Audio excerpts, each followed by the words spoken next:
Senate അക്കാഡമിയുടെ പുതിയൊരു ക്ലാസ്സിലേക്ക് എല്ലാവർക്കും സ്വാഗതം. ഇന്ന് നമ്മൾ ഫസ്റ്റ് ഇയറിലെ പേപ്പർ 2-ലുള്ള മൈക്രോബയോളജി എന്ന് പറയുന്ന സബ്ജക്റ്റ് ആണ് നോക്കുന്നത്. അപ്പൊ നമുക്ക് സ്റ്റാർട്ട് ചെയ്യാം. ആദ്യമായിട്ട് എന്താണ് മൈക്രോബയോളജി എന്നാണ് പറഞ്ഞിരിക്കുന്നത്.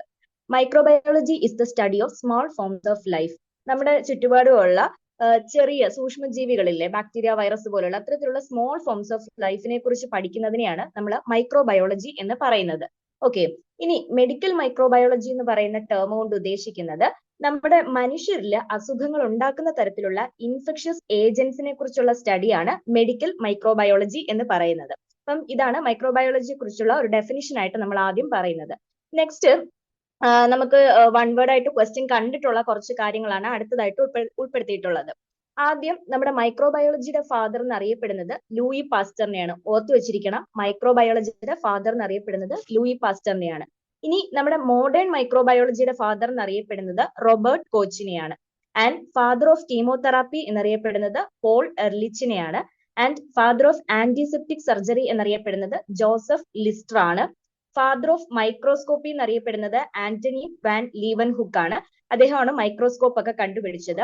And father of hand hygiene എന്നറിയപ്പെടുന്നത് സെമ്മൽവീസ് ആണ്. അപ്പം ഈ കാര്യങ്ങൾ ജസ്റ്റ് ഒന്ന് ഓർത്ത് വെച്ചിരിക്കാം. അപ്പം ഇതിനകത്തുനിന്ന് വൺ വേർഡ് ക്വസ്റ്റ്യൻ വരാനുള്ള ഒരു ചാൻസ് ഉണ്ട്. അപ്പൊ ഇതൊന്ന് ഓർത്ത് വെച്ചിരിക്കാം. നെക്സ്റ്റ് എന്ന് പറയുന്നത് നമ്മുടെ ഓരോ സയന്റിസ്റ്റും നമുക്ക് നൽകിയിട്ടുള്ള കോൺട്രിബ്യൂഷൻസിനെ കുറിച്ചാണ് ഇതിൽ പറയുന്നത്. അപ്പം ആന്റണി വാൻ ലീവൻ ഹുക്ക് ആണെന്നുണ്ടെങ്കിൽ അദ്ദേഹം കണ്ടുപിടിച്ച മൈക്രോസ്കോപ്പിലൂടെ ആദ്യമായിട്ട് ബാക്ടീരിയയുടെ എക്സിസ്റ്റൻസ് ഡെമോൺസ്ട്രേറ്റ് ചെയ്ത് കാണിച്ചത്. അതായത് ബാക്ടീരിയ എന്ന് പറയുന്ന ഒരു ജീവി അത് എക്സിസ്റ്റ് ചെയ്യുന്നുണ്ട് എന്ന് ഡെമോൺസ്ട്രേറ്റ് ചെയ്ത് കാണിച്ചത് ആന്റണി വാൻ ലീവൻ ഹുക്ക് ആണ്.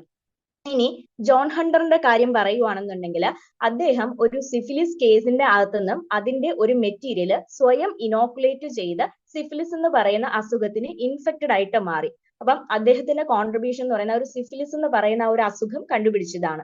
നെക്സ്റ്റ് എന്ന് പറയുന്നത് നമ്മുടെ ജെന്നർ, അതായത് എഡ്വേർഡ് ജെന്നർ ആണ് നമ്മുടെ സ്മോൾ പോക്സിന്റെ വാക്സിൻ കണ്ടുപിടിച്ചത്. അപ്പൊ നമ്മൾ കറന്റ് ഇറാഡിക്കേറ്റ് ചെയ്ത ഡിസീസിൽ ഒന്നാണ് സ്മോൾ പോക്സ് എന്ന് പറയുന്നത്. അപ്പം അതിന് ഹെൽപ്പ് ചെയ്തത് ഈ ഒരു സ്മോൾ പോക്സിന്റെ വാക്സിൻ ആണ്. അത് കണ്ടുപിടിച്ചത് ജെന്നർ ആണ്.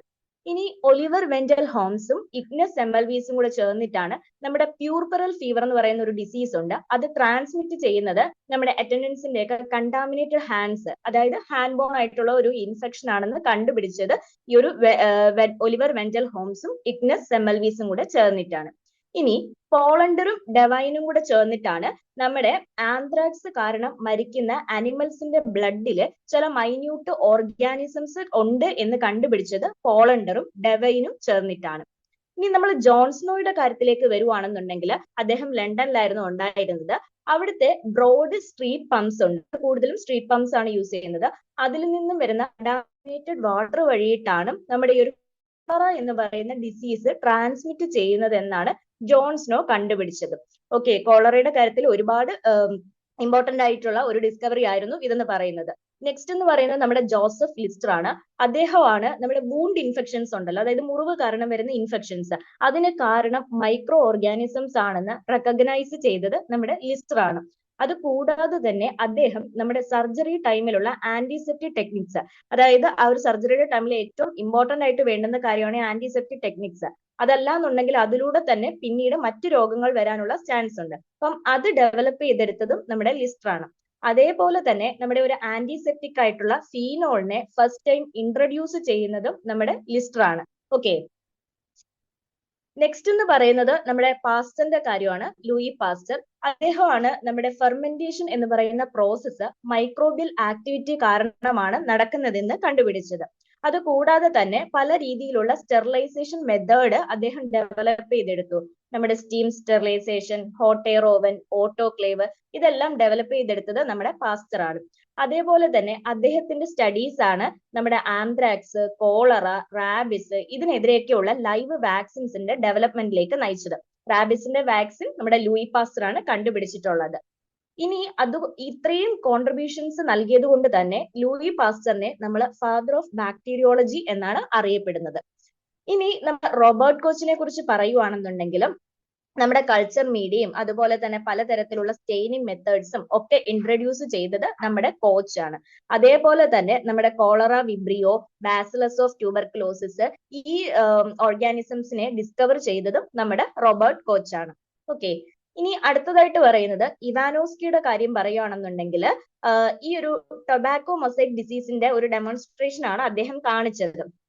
നമ്മള് ഇപ്പൊ ഡിസീസ്ഡ് ആയിട്ടുള്ള ലീവ്സ്, അതായത് ഈ ടൊബാക്കോ മൊസൈക്ക് ഡിസീസ് വന്നിട്ടുള്ള ആ ഒരു പ്ലാന്റിലെ ഡിസീസ്ഡ് ലീവ്സിൽ നിന്നും ആ ഒരു ബാക്ടീരിയാസിനെ, അതിന് കാരണമാകുന്ന ബാക്ടീരിയാസിനെ നമ്മൾ ഫൈൻ ഫിൽറ്റേഴ്സ് ഉപയോഗിച്ച് റിമൂവ് ചെയ്തിട്ട് അതിന്റെ ഒരു ജ്യൂസ് ഹെൽത്തി ആയിട്ടുള്ള പ്ലാന്റ്സിൽ അപ്ലൈ ചെയ്ത് നോക്കി.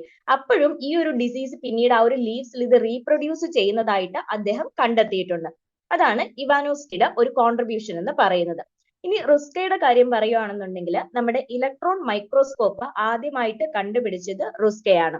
ഇനി പെയ്റ്റൺ റൗസ് ആണ് നമ്മുടെ സാർക്കോമ എന്ന് പറയുന്ന ആ ഒരു ഡിസീസിലുള്ള വൈറസിനെ ഫൗൾസിൽ നിന്നും ഐസൊലേറ്റ് ചെയ്തെടുത്തത്. സാർക്കോമയ്ക്ക് കാരണമാകുന്ന വൈറസിനെ ഫൗൾസിൽ നിന്നും ഐസൊലേറ്റ് ചെയ്തെടുത്തത് പെയ്റ്റൺ റൗസ് ആണ്. ഇനി ടോട്ടും ഡിഹെറലയും കൂടെ ചേർന്നിട്ടാണ് ബാക്ടീരിയോഫേജസിനെ കണ്ടുപിടിച്ചത്. ബാക്ടീരിയോഫേജ് എന്ന് പറയുന്നത് വൈറസസ് ആണ്. അവർ സെലക്റ്റീവ്ലി നമ്മുടെ ഒരു ബാക്ടീരിയയെ ടാർഗറ്റ് ചെയ്തിട്ട് കില്ല് ചെയ്യുന്ന തരത്തിലുള്ള വൈറസിനെയാണ് ബാക്ടീരിയോഫേജസ് എന്ന് പറയുന്നത്. അപ്പം ഇവരെ ഡിസ്കവർ ചെയ്തത് നമ്മുടെ ടോട്ടും അതുപോലെ തന്നെ ഡിഹെറലയും കൂടെ ചേർന്നിട്ടാണ്. ഇനി അടുത്തെന്ന് പറയുന്നത് നമ്മുടെ റൗട്ട്സും എർസിനും കൂടെ ചേർന്നിട്ടാണ് നമ്മുടെ ഡിഫ്തീരിയയുടെ ഇൽ എഫക്ട്സിന് കാരണം എന്ന് പറയുന്നത്. ഡിഫ്തീരിയ ബാസിലസ് അതിന്റെ ഗ്രോത്ത് ടൈമിൽ പ്രൊഡ്യൂസ് ചെയ്യുന്ന ചില എക്സോടോക്സിൻ ആണ് ഈ ഒരു ഡിസീസിന് കാരണമെന്ന് റോക്സും എർസിനും കൂടെ കണ്ടുപിടിച്ചിട്ടുണ്ട്. നമ്മുടെ നമുക്കറിയാം ഡിഫ്തീരിയയുടെ എക്സോടോക്സിൻ അത് പ്രൊഡ്യൂസ് ചെയ്യുന്ന ഡിഫ്തീരിയ ബാസിലസ് പ്രൊഡ്യൂസ് ചെയ്യുന്ന എക്സോടോക്സിൻ കാരണമാണ് ഇതിന്റെ ഇൽ എഫക്ട്സ് വരുന്നത്. അത് കണ്ടുപിടിച്ചത് റോക്സും എർസിനും കൂടെ ചേർന്നിട്ടാണ്. ഇനി വോൺ ബെഹറിംഗ് ആണെന്നുണ്ടെങ്കിൽ നമ്മുടെ ഡിഫ്തീരിയ ബാസിലസ് പ്രൊഡ്യൂസ് ചെയ്യുന്ന ടോക്സിനെ അതിന് ഹോഴ്സസിൽ നിന്നുള്ള ഒരു ആന്റി ടോക്സിൻ ഉപയോഗിച്ച് ന്യൂട്രലൈസ് ചെയ്യാമെന്ന് കണ്ടുപിടിച്ചത് ഈ ഒരു വോൺ ബെഹറിംഗ് ആണ്. അപ്പൊ അതിന്റെ ട്രീറ്റ്മെന്റിന്റെ കാര്യത്തിൽ ഒരു ഇമ്പോർട്ടന്റ് ആയിട്ടുള്ള ഒരു ഡിസ്കവറി ആയിരുന്നു ഇതെന്ന് പറയുന്നത്. ഇനി നമ്മൾ പോൾ എർലിച്ചിന്റെ കാര്യം പറയുകയാണെങ്കിൽ അദ്ദേഹം മാജിക് ബുള്ളറ്റ് എന്ന് പറയുന്ന ഒരു കാര്യം ഡെവലപ്പ് ചെയ്തെടുത്തു. എന്താണ് മാജിക് ബുള്ളറ്റ് എന്ന് ചോദിച്ചു കഴിഞ്ഞാൽ drugs or chemicals which would kill infecting agents while being non toxic to the host. നമ്മളെ ആ ഇൻഫെക്ഷൻ ഉണ്ടാക്കുന്ന ആ ഒരു ഏജൻസിനെ കില്ല് ചെയ്യുന്നു, പക്ഷെ ആ ഒരു ഹോസ്റ്റിന് നോൺ ടോക്സിക് ആയിരിക്കും, അവർക്ക് പ്രത്യേകിച്ച് ടോക്സിസിറ്റി ഒന്നും ഉണ്ടാക്കുകയും ചെയ്യുന്നില്ല. അത്തരത്തിലുള്ള മാജിക് ബുള്ളറ്റ്സ് ഡെവലപ്പ് ചെയ്തെടുത്തത് പോൾ എർലിച്ച് ആണ്. അത് കൂടാതെ തന്നെ നമ്മുടെ സിഫിലിസ് എന്ന് പറയുന്ന അസുഖത്തിനുള്ള മെഡിസിൻ ആയ സാൽവേഴ്സ് എന്ന് പറയുന്നത് അത് കണ്ടുപിടിച്ചതും നമ്മുടെ ഒരു പോൾ എർലിച്ച് ആണ്. അതൊന്ന് ഓർത്തു വെച്ചിരിക്കാം. ഇനി അലക്സാണ്ടർ ഫ്ലെമിങ്ങിന്റെ കാര്യം പറയുകയാണെങ്കിൽ നമുക്ക് എല്ലാവർക്കും അറിയാം പെനിസിലിൻ കണ്ടുപിടിച്ചത് നമ്മുടെ അലക്സാണ്ടർ ഫ്ലെമിങ് ആണ്. അത് ഈ ഒരു പെനിസിലിൻ എന്ന് പറയുന്നത് നമ്മുടെ സ്റ്റഫൈലോകോക്കയൊക്കെ ഡിസ്ട്രോയ് ചെയ്യാൻ പറ്റുന്ന ഒരു മെഡിസിൻ ആണ്. ഇനി നമ്മൾ നെക്സ്റ്റ് പറയുന്നതെന്ന് പറഞ്ഞു കഴിഞ്ഞാൽ ലാൻസ്റ്റീനറിന്റെ കാര്യമാണ്. അദ്ദേഹമാണ് നമ്മുടെ ഹ്യൂമൻസിലുള്ള ബ്ലഡ് ഗ്രൂപ്പ് കണ്ടുപിടിക്കുന്നത് ലാൻസ്റ്റീനർ ആണ്. ഇത് ക്വസ്റ്റ്യൻ ചോദിച്ച് കണ്ടിട്ടുണ്ട്, അപ്പൊ ജസ്റ്റ് ഒന്ന് ഓർത്ത് വെച്ചിരിക്കുക. അപ്പം ഇതൊക്കെ എന്ന് പറയാൻ നമ്മുടെ സയന്റിസ്റ്റുകൾ പ്രധാനമായിട്ട് നമുക്ക് തന്നിട്ടുള്ള കോൺട്രിബ്യൂഷൻസ് ആണ് ഈ പറഞ്ഞിട്ടുള്ളത് എല്ലാം. ഇനി നമ്മൾ നോക്കാൻ പോകുന്നത് ഒരു ബാക്ടീരിയയുടെ സ്ട്രക്ചർ എങ്ങനെയാണ്, അല്ലെങ്കിൽ അതിനെ എങ്ങനെയൊക്കെ നമുക്ക് ക്ലാസിഫൈ ചെയ്യാം, എങ്ങനെയുള്ള കാര്യങ്ങളാണ് നമ്മൾ നോക്കാൻ പോകുന്നത്. ആദ്യം നമ്മുടെ ബാക്ടീരിയയുടെ ക്ലാസിഫിക്കേഷനെ കുറിച്ച് നോക്കാം. ഇപ്പോ റൗണ്ട് അല്ലെങ്കിൽ ഒവോയിഡ് ഷേപ്പിലാണ് ഈ ഒരു ബാക്ടീരിയ കാണുന്നതെന്നുണ്ടെങ്കിൽ അതിനെ നമ്മൾ കോക്കൈ എന്നാണ് പറയുന്നത്. ഓക്കെ, റൗണ്ട് ഷേപ്ഡ് ആണെങ്കിൽ കോക്കൈ എന്ന് പറയുന്നു. അതിന് എക്സാമ്പിൾ ആണ് നമ്മുടെ സ്ട്രെപ്റ്റോകോക്കൈ എന്ന് പറയുന്നത്. ഇനി റോഡ് ഷേപ്ഡ് ആയിട്ടാണ് ഈ ഒരു ബാക്ടീരിയ കാണുന്നതെങ്കിൽ അതിനെ നമ്മൾ ബാസിലൈ എന്നാണ് പറയുന്നത്. അപ്പം ബാസിലൈക്ക് എക്സാമ്പിൾ പറയുകയാണെങ്കിൽ ഈക്കോളി, ബാസിലസ്, ലിസ്റ്റീരിയ, സാൽമോണല്ല, ഇതെല്ലാം നമ്മുടെ ബാസിലസ് ബാക്ടീരിയാസിന് എക്സാമ്പിൾ ആണ്. ഇനി കോമ ഷേപ്ഡ് ആയിട്ട് കാണുവാണ്. കോമ ഷേപ്ഡ് ജസ്റ്റ് ഒരു കർവ്ഡ് റോഡ് പോലെ. അതിന്റെ ഒരു കൂടാതെ അതിനൊരു വൈബ്രേറ്ററി മൂവ്മെന്റ് കൂടി ഉണ്ട്. അതുകൊണ്ട് തന്നെ ഇതിനെ നമ്മൾ വിബ്രിയോസ് എന്നാണ് പറയുന്നത്. കോമ ഷേപ്പിൽ കാണുന്നതിനെ വിബ്രിയോസ് എന്ന് പറയുന്നു. അതിന് എക്സാമ്പിൾ ആണ് വിബ്രിയോ കോളറ എന്ന് പറയുന്നത്. ഇനി നമ്മുടെ സ്പൈറൽ ഷേപ്പിൽ, റിജിഡ് ആയിട്ടുള്ള സ്പൈറൽ ഷേപ്പിൽ കാണുവാണെങ്കിൽ അതിനെ നമ്മൾ സ്പൈറൈല എന്നാണ് പറയുന്നത്. അതിന് എക്സാമ്പിൾ ആണ് ഹെലിക്കോബാക്ടർ പൈലോറി, കാംപൈലോബാക്ടർ ജെജുനി എന്നൊക്കെ പറയുന്നത്. ഇനി ഈ ഒരു സ്പൈറൽസ് തന്നെ കുറച്ച് ഫ്ലെക്സസ് ആയിട്ടുള്ള ഒരു സ്ട്രക്ചറിൽ കാണുവാണെങ്കിൽ അതിനെ നമ്മൾ സ്പൈറോകീഡ്സ് എന്നാണ് പറയുന്നത്. ഓക്കെ, റൗണ്ട് ആണെങ്കിൽ കോക്കെ, റോഡ് ആണെങ്കിൽ ബാസിലെ, കോമയാണെങ്കിൽ വിബ്രിയോ, സ്പൈറൽസ് ആണെങ്കിൽ സ്പൈറൈല, സ്പൈറൽസ് തന്നെ ഫ്ലെക്സസ് ആയിട്ട് കാണുവാണെങ്കിൽ സ്പൈറോകീഡ്സ്. അപ്പം ഇതിനെ പറ്റുന്നതിനൊക്കെ എക്സാമ്പിൾസ് കൂടി ജസ്റ്റ് ഒന്ന് ഓർത്ത് വെച്ചിരിക്കാം. ഇനി ബ്രാഞ്ചിങ് ഫിലമെന്റസ് ബാക്ടീരിയ ആണ് നമ്മൾ ആക്ടിനോമൈസെറ്റ്സ് എന്ന് പറയുന്നത്. അതെന്ന് പറയുന്നത് നമ്മുടെ സണ്ണിന്റെ റേസിനോട് റിസംബിൾ ചെയ്യുന്നതുകൊണ്ടാണ് ഇതിന് ആക്ടിനോമൈസെറ്റ്സ് എന്നുള്ള പേര് വന്നത്. ബ്രാഞ്ചിങ് ആയിട്ടുള്ള ബാക്ടീരിയയിൽ തന്നെ ബ്രാഞ്ചിങ് ആയിട്ടുള്ള ഫിലമെന്റ്സ് അങ്ങനെ ഒരു സ്ട്രക്ചറിലാണ് കാണുന്നതെങ്കിൽ അതിനെ ആക്ടിനോമൈസെറ്റ്സ് എന്ന് പറയുന്നു. ഇനി നെക്സ്റ്റ് പറയുവാണെങ്കിൽ നമ്മുടെ ബാക്ടീരിയയുടെ ഈ ഷേപ്പിന്റെ കാര്യങ്ങൾ പറഞ്ഞല്ലോ, അതിന് കാരണം എന്ന് പറയുന്നത് ഇതിന്റെ പുറത്തുള്ള ഒരു റിജിഡ് ആയിട്ടുള്ള സെൽ വോള് ഈ ബാക്ടീരിയാസിനുണ്ട്. അത് കാരണമാണ് ഈ ഒരു ഡിഫറെന്റ് ടൈപ്സിലുള്ള ഷേപ്പ് വരുന്നത്. ഇനി ബാക്ടീരിയക്ക് സെൽ വോൾ ഇല്ലാതെ വരുവാണെങ്കിൽ അതിനും നമ്മളൊരു പേര് പറയും. Without a cell wall bacteria is known as mycoplasma. അതും ഓർത്ത് വെച്ചിരിക്കണം. സെൽ വോൾ ഇല്ലാതെ വരുന്ന ബാക്ടീരിയ നമ്മൾ പറയുന്നത് മൈക്കോപ്ലാസ്മ. ഇനി നമ്മൾ നോക്കാൻ പോകുന്നതെന്ന് പറഞ്ഞു കഴിഞ്ഞാൽ ഈ ഒരു സെൽ വോളിന്റെ സിന്തസിസ് ഡിഫക്റ്റീവ് ആയി എന്തെങ്കിലും ഒരു ഡ്രഗ്സിന്റെ കാരണോ അല്ലെങ്കിൽ സ്പോണ്ടേനിയസ്ലി മറ്റെന്തെങ്കിലും കാരണം കൊണ്ടോ ഈ ഒരു സെൽ വോളിന്റെ സിന്തസിസ് ഡിഫക്റ്റീവ് ആയിട്ട് വരുവാണെങ്കിൽ അന്നേരം പ്രൊഡ്യൂസ് ചെയ്യുന്ന ആ ഒരു ഫോമിനെയാണ് നമ്മൾ പ്രോട്ടോപ്ലാസ്റ്റ്, സ്പീറോപ്ലാസ്റ്റ് അല്ലെങ്കിൽ എൽ ഫോംസ് എന്ന് പറയുന്നു. സെൽ വോളിന്റെ സിന്തസിസ് കറക്റ്റ് ആയിട്ട് നടക്കാതെ അതിനകത്ത് എന്തെങ്കിലും ഒരു ഡിഫക്റ്റ് വരുന്നു, എന്തെങ്കിലും ഡ്രഗ്സ് കാരണോ അല്ലെങ്കിൽ എന്തെങ്കിലും മറ്റെന്തെങ്കിലും സ്പോണ്ടേനിയസ് റീസൺ കാരണോ അങ്ങനെ പ്രൊഡ്യൂസ് ചെയ്യുന്ന ആ ഒരു ഫോംസിനെ പറയുന്ന പേരുകളാണ് പ്രോട്ടോപ്ലാസ്റ്റ്, സ്പീറോപ്ലാസ്റ്റ് അല്ലെങ്കിൽ എൽ ഫോംസ് എന്ന് പറയുന്നത്. ഇനി കോക്കയുടെ ഒക്കെ കാര്യം നമ്മൾ പറഞ്ഞു, അത് തന്നെ നമുക്ക് ഡിഫറെന്റ് രീതിയിൽ പറയാം. ഈ കോക്കയെ തന്നെ നമ്മൾ എന്താണ് ഒരു ഗ്രേപ്സിന്റെ ബഞ്ച് പോലെ ഒരു ക്ലസ്റ്റർ പോലെ അറേഞ്ച് ചെയ്യുകയാണെങ്കിൽ, നമ്മുടെ മുന്തിരിക്കുലകളൊക്കെ പോലെ ഒരു ക്ലസ്റ്റർ പോലെ നമ്മൾ അറേഞ്ച് ചെയ്യുവാണെങ്കിൽ അതിനെ നമ്മൾ എന്തെന്ന് പറയും? സ്റ്റഫൈലോ കോക്കൈ എന്നാണ് പറയുന്നത്. അപ്പൊ കോക്കൈ തന്നെ ഒരു ക്ലസ്റ്റർ പോലെ ബഞ്ച് ഓഫ് ഗ്രേപ്സ് പോലെ അറേഞ്ച് ചെയ്യുകയാണെങ്കിൽ അതിനെ നമ്മൾ സ്റ്റഫൈലോ കോക്കൈ എന്നാണ് പറയുന്നത്. അപ്പം അതിനൊരു എക്സാമ്പിൾ ആണ് നമ്മുടെ പയോജനിക് ലീഷൻസിന് കാരണമാകുന്ന സ്റ്റഫൈലോകോക്കസ് ഓറിയസ് എന്ന് പറയുന്നത് ഈ ഒരു സ്റ്റഫൈലോ കോക്കൈക്ക് എക്സാമ്പിൾ ആണ്. ഇനി ഈ ഒരു കോക്കൈ തന്നെ ചെയിൻ പോലെയുള്ള നീണ്ട ഒരു ചെയിൻ പോലെയുള്ള സ്ട്രക്ചർ ആയിട്ട് വരുവാണെങ്കിൽ അതിനെ നമ്മൾ സ്ട്രെപ്റ്റോകോക്കൈ എന്നാണ് പറയുന്നത്. ഓക്കെ, നമ്മുടെ സോർ ത്രോട്ടിനൊക്കെ കാരണമാകുന്ന സ്ട്രെപ്റ്റോകോക്കസ് പയോജീൻസ് ഇതിനൊരു എക്സാമ്പിൾ ആണ്. ഇനി ഇത് തന്നെ പെയർ ആയിട്ട് കാണുവാണെന്ന് വെച്ചോ, ഈ കോക്കൈ തന്നെ രണ്ട് അങ്ങനെ പെയേഴ്സ് ആയിട്ട് കാണുവാണെങ്കിൽ അതിനെ നമ്മൾ ഡിപ്ലോകോക്കൈ എന്നാണ് പറയുന്നത്. അതിന് എക്സാമ്പിൾ ചോദിക്കുകയാണെങ്കിൽ നമ്മുടെ ന്യൂമോണിയക്ക് കാരണമാകുന്ന ന്യൂമോകോക്കസ് ഈ ഒരു ഡിപ്ലോകോക്കൈക്ക് എക്സാമ്പിൾ ആണ്. ഇതേപോലെ തന്നെ നമുക്ക് ബാസിലയുടെ കാര്യവും പറയാൻ പറ്റും. ബാസില ചെയിൻസ് ആയിട്ട് വരുവാണെങ്കിൽ നമ്മൾ അതിനെ എന്തോ പറയും? സ്ട്രെപ്റ്റോ ബാസിലെ എന്നാണ് പറയുന്നത്. ഓക്കെ, അതിന് എക്സാമ്പിൾ ആണ് ബാസിലസ് ആന്ത്രാസിസ്. നമ്മുടെ ആന്ത്രാക്സിന് കാരണമാകുന്ന ബാസിലസ് ആന്ത്രാസിസ് ഇതിന് എക്സാമ്പിൾ ആണ്. ഇനി ഡിഫ്തീരിയ ബാസിലസ്, കൊറിയൻ ബാക്ടീരിയൻ ഡിഫ്തീരിയ, ഇതൊക്കെയാണെങ്കിൽ നമ്മൾ മുൻപേ പറഞ്ഞിട്ടുണ്ടായിരുന്നു VL അല്ലെങ്കിൽ ചൈനീസ് ലെറ്റർ പാറ്റേൺസിൽ കാണപ്പെടുന്ന തരത്തിലുള്ള ബാക്ടീരിയാസ് ആണ്. അപ്പം ഇത് ജസ്റ്റ് ഒന്ന് ഓർത്ത് വെച്ചിരിക്കുക. ഈ ഒരു നമ്മുടെ സ്റ്റഫൈലോകോക്കൈ, സ്ട്രെപ്റ്റോകോക്കൈ, അതുപോലെ തന്നെ ഡിപ്ലോകോക്കൈ, സ്ട്രെപ്റ്റോബാസിലെ, പിന്നെ നമ്മുടെ V അല്ലെങ്കിൽ L അല്ലെങ്കിൽ ചൈനീസ് ലെറ്റർ പാറ്റേൺസിൽ കാണപ്പെടുന്നത് diphtheria bacillus, Korean ബാക്ടീരിയൻ diphtheria. Okay, ഇനി നമ്മൾ ഒരു ടിപ്പിക്കൽ ബാക്ടീരിയൽ സെല്ലിന്റെ സ്ട്രക്ചറിനെ കുറിച്ചാണ് പറയുന്നത്. ഇത് നമ്മൾ ക്വസ്റ്റ്യനിൽ കണ്ടിട്ടുള്ള ഒരെണ്ണമാണ് പ്രീവിയസ് ഇയറിലൊക്കെ. അപ്പൊ നമുക്ക് നോക്കാം എന്താണ് ഒരു ടിപ്പിക്കൽ ബാക്ടീരിയൽ സെല്ലിന്റെ സ്ട്രക്ചർ എന്നുള്ളത്.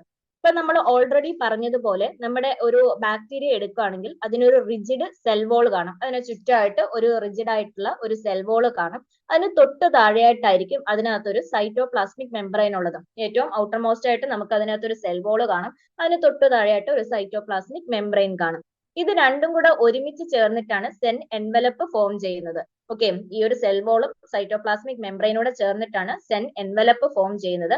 അതാണ് നമ്മുടെ പ്രോട്ടോപ്ലാസത്തിനെ എൻക്ലോസ് ചെയ്യുന്നത്. ഓക്കെ, പ്രോട്ടോപ്ലാസം എന്ന് പറയുന്ന ഒരു സ്ട്രക്ചറിനെ ഈ ഒരു സെൽ എൻവലപ്പ് എൻക്ലോസ് ചെയ്യുന്നുണ്ട്. ഇനി പ്രോട്ടോപ്ലാസം എന്ന് പറഞ്ഞാൽ എന്താണ്? അതിനകത്ത് സൈറ്റോപ്ലാസം ഉണ്ട്, അതുപോലെ തന്നെ സൈറ്റോപ്ലാസ്മിക് ഇൻക്ലൂഷൻസ് ആയിട്ടുള്ള ribosomes, mesosomes, granules, vacuoles, nuclear body, അതായത് സെൽ ഓർഗനൽസും മറ്റുള്ള സ്ട്രക്ചേഴ്സും അതിന്റെ കൂടെ സൈറ്റോപ്ലാസവും കൂടെ ചേരുന്ന ആ ഒരു സ്ട്രക്ചറിനെയാണ് പ്രോട്ടോപ്ലാസം എന്ന് പറയുന്നത്. അതായത് സെല്ലിനകത്തുള്ള എല്ലാ സ്ട്രക്ചേഴ്സും കൂടെ ആ ഒരു പ്രോട്ടോപ്ലാസത്തിനെ എൻവലപ്പ് ചെയ്തുകൊണ്ടാണ് നമ്മുടെ എന്ത് കാണപ്പെടുന്നത്, അല്ലെങ്കിൽ എൻക്ലോസ് ചെയ്തുകൊണ്ടാണ് സെൽ എൻവലപ്പ് കാണുന്നത്. ഇനി നമ്മളിപ്പം റൈബോസോംസിന്റെ ഒക്കെ കാര്യം പറഞ്ഞല്ലോ. ഈ റൈബോസോംസ് എന്ന് പറയുന്നത് പ്രോട്ടീൻ സിന്തസിസിന്റെ സെന്റേഴ്സ് ആണ്. നമ്മുടെ സെൽസിന് ആവശ്യമായിട്ടുള്ള പ്രോട്ടീന്റെ സിന്തസിസ് നടക്കുന്ന സ്ഥലമാണ് റൈബോസോംസ് എന്ന് പറയുന്നത്. ഇനി മീസോസോംസിന്റെ കാര്യം പറയുകയാണെന്നുണ്ടെങ്കിൽ നമ്മുടെ സൈറ്റോപ്ലാസ്മിക് മെംബ്രെയിനിൽ നിന്ന് ഫോം ചെയ്യുന്ന സ്ട്രക്ചേഴ്സ് ആണ് മീസോസോംസ് എന്ന് പറയുന്നത്. ഇവിടെയാണ് നമ്മുടെ ബാക്ടീരിയയുടെ റെസ്പിറേറ്ററി എൻസൈംസിന്റെ ഒരു സൈറ്റ് എന്ന് പറയുന്നത്. ബാക്ടീരിയയ്ക്ക് ആവശ്യമായിട്ടുള്ള റെസ്പിറേറ്ററി എൻസൈംസിന്റെ ഒരു പ്രിൻസിപ്പൽ സൈറ്റ് ആണ് മീസോസോംസ് എന്ന് പറയുന്നത്. ഇനി ചില ബാക്ടീരിയ ആണെന്നുണ്ടെങ്കിൽ അതിന്റെ ചുറ്റുമായിട്ട് ഒരു ജലാറ്റിനസ് ലെയർ കാണാനായിട്ട് സാധിക്കും. അപ്പം ഈ ഒരു ജലാറ്റിനസ് ലെയർ നല്ല വെൽ ഡിഫൈൻഡ് ആയിട്ടുണ്ടെങ്കിൽ അതിനെ നമ്മൾ ക്യാപ്സ്യൂൾ എന്നാണ് പറയുന്നത്. അപ്പം ഈ ഒരു ക്യാപ്സ്യൂൾ ആണ് ഈ ഒരു ബാക്ടീരിയയുടെ വിറുലൻസ് തീരുമാനിക്കുന്നത്. അതായത് വിറുലൻസ് കൊണ്ട് ഉദ്ദേശിക്കുന്നത് ഒരു പാത്തോജനും ഒരു ഹോസ്റ്റിൽ ഡിസീസ് ഉണ്ടാക്കാനുള്ള ഒരു കഴിവ് അല്ലെങ്കിൽ അതിന്റെ ഒരു സിവിയോറിറ്റി, അതിനെയാണ് നമ്മൾ വിറുലൻസ് കൊണ്ട് ഉദ്ദേശിക്കുന്നത്. അപ്പം ഈ ഒരു ജലാറ്റിനസ് ലെയർ ആയിട്ടുള്ള ക്യാപ്സ്യൂൾ ആണ് ഒരു ബാക്ടീരിയയുടെ വിറുലൻസ് തീരുമാനിക്കുന്നത്. അപ്പൊ അതിനൊരു എക്സാമ്പിൾ ആണ് ന്യൂമോകോക്കസ്. ന്യൂമോകോക്കസിൽ ഇത്തരത്തില് ക്യാപ്സ്യൂൾ കാണപ്പെടുന്നുണ്ട്. ഇനി മോട്ടൈൽ ആയിട്ടുള്ള ബാക്ടീരിയ, അപ്പം ചലിക്കാൻ കഴിയുന്ന രീതിയിലുള്ള ബാക്ടീരിയാസില് എക്സെപ്റ്റ് സ്പൈറോകീറ്റ്സ് ഒഴിച്ച് ബാക്കിയുള്ള മോട്ടൈൽ ബാക്ടീരിയയിൽ ഒന്നോ അതിൽ കൂടുതലോ ലോങ് ആയിട്ടുള്ള ഫിലമെന്റ് സ്ട്രക്ചേഴ്സ് കാണാനായിട്ട് സാധിക്കും. അതിനെ പറയുന്ന പേരാണ് ഫ്ലജല്ല എന്ന് പറയുന്നത്. അപ്പം ബാക്ടീരിയാസിന്റെ കേസിൽ ഈ ഫ്ലജല്ലയാണ് ഓർഗൻസ് ഓഫ് ലോക്കോമോഷൻ എന്ന് പറയുന്നത്. അപ്പൊ തുടക്കത്തിൽ നമ്മൾ സെൽ വോളിന്റെ കാര്യം പറഞ്ഞു, അതുപോലെ തന്നെ സെൽ എൻവലപ്പിന്റെ കാര്യം പറഞ്ഞു, പ്രോട്ടോപ്ലാസത്തിന്റെ കാര്യം പറഞ്ഞിട്ടുണ്ട്, അതുപോലെ തന്നെ റൈബോസോമ്, മീസോസോമ്, ക്യാപ്സ്യൂള്, പിന്നീട് നമ്മുടെ ഫ്ലജല്ല എന്ന് പറയുന്ന സ്ട്രക്ചർ. അടുത്തതായിട്ട് നമ്മൾ നോക്കുന്നത് ഈ ഒരു ഫ്ലജല്ല തന്നെ പല രീതിയിൽ അറേഞ്ച് ചെയ്യാം. ഒന്നുകിൽ സിംഗിൾ ആൻഡ് പോളാർ ആയിട്ട് ഒരു പോളിൽ സിംഗിൾ ആയിട്ട് കാണപ്പെടാം.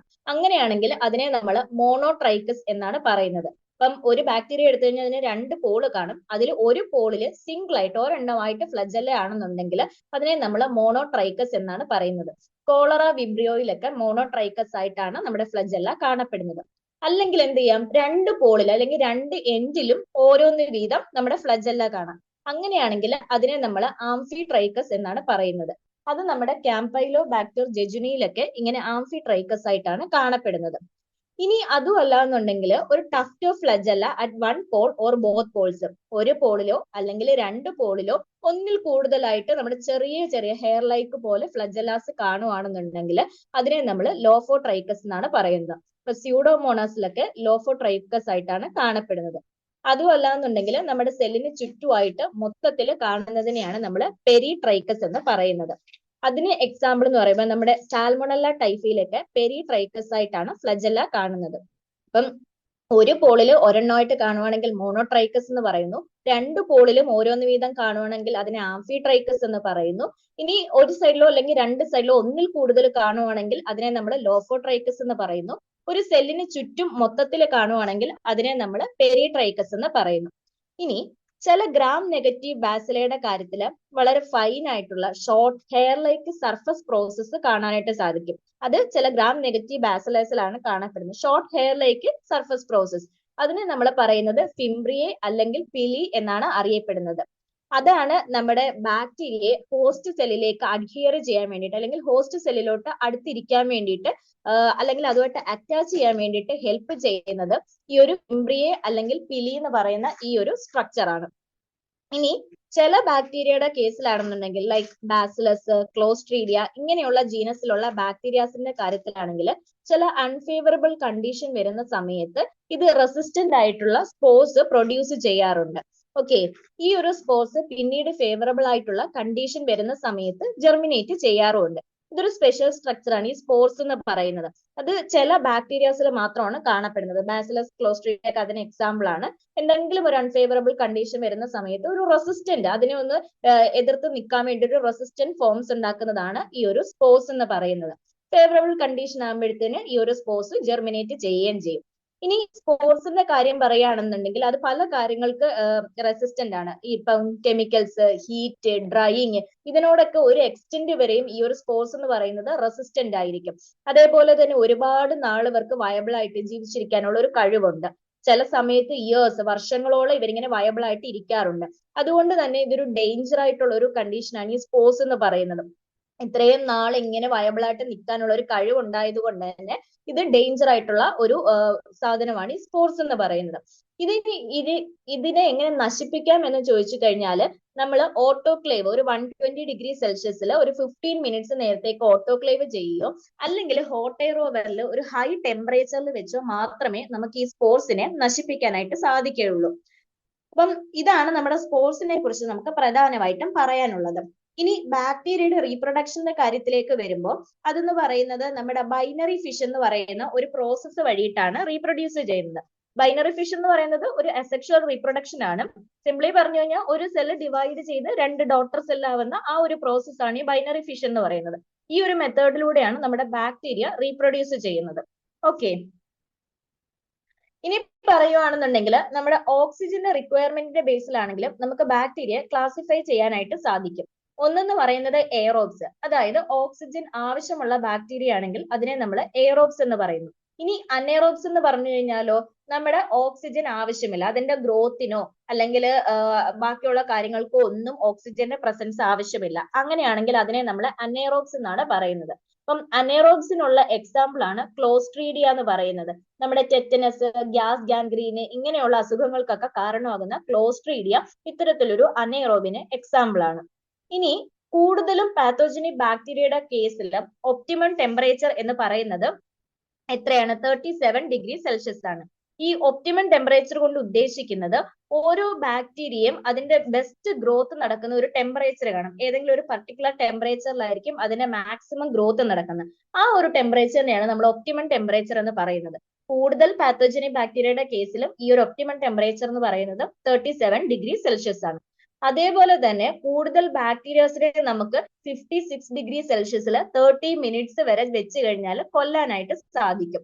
ചിലതാണെങ്കിലോ ഈ ഒരു 60°C ഒരു ഹാഫ് ആൻ അവർ വരെ, അരമണിക്കൂർ വരെയൊക്കെ വിത്ത്സ്റ്റാൻഡ് ചെയ്ത് നിൽക്കാറുണ്ട്. അതിന് എക്സാമ്പിൾ ആണ് നമ്മുടെ സ്ട്രെപ്റ്റോകോക്കസ് ഫീക്കാലിസ് എന്ന് പറയുന്നത്. അതൊക്കെ 60°C ആണെങ്കിൽ അരമണിക്കൂർ വരെയൊക്കെ അതിന് ജീവിച്ചിരിക്കാനായിട്ട് സാധിക്കുന്നുണ്ട്. ഇനി സ്പോർസിന്റെ കാര്യം നമ്മൾ ഓൾറെഡി പറഞ്ഞിട്ടുണ്ടായിരുന്നു. ഹൈലി റെസിസ്റ്റന്റ് ആയിട്ടുള്ള ഒരു സ്ട്രക്ചർ ആണ് ഈ സ്പോർസ് എന്ന് പറയുന്നത്.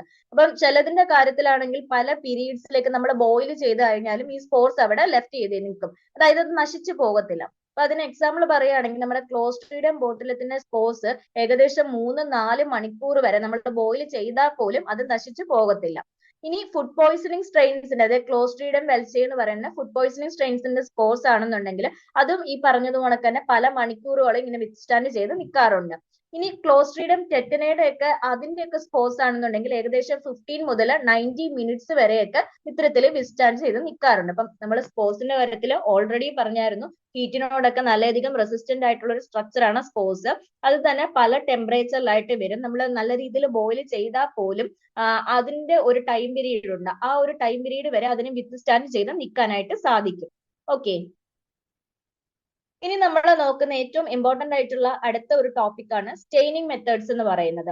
ഓക്കെ, ഇനി സ്റ്റെയിൻസ് എന്ന് പറയുന്നത് നമ്മൾ ബാക്ടീരിയാസിന്റെ സ്റ്റഡിക്ക് വേണ്ടിയിട്ടാണ് പ്രധാനമായിട്ടും യൂസ് ചെയ്യുന്നത്. ഇപ്പം ബാക്ടീരിയസിന്റെ സ്റ്റഡിയുടെ കാര്യത്തിൽ നമ്മൾ കോമൺ ആയിട്ട് യൂസ് ചെയ്യുന്ന സ്റ്റെയിൻ ആണ് ഗ്രാം സ്റ്റെയിൻ എന്ന് പറയുന്നത്. എന്താണ് ഗ്രാം സ്റ്റെയിൻ?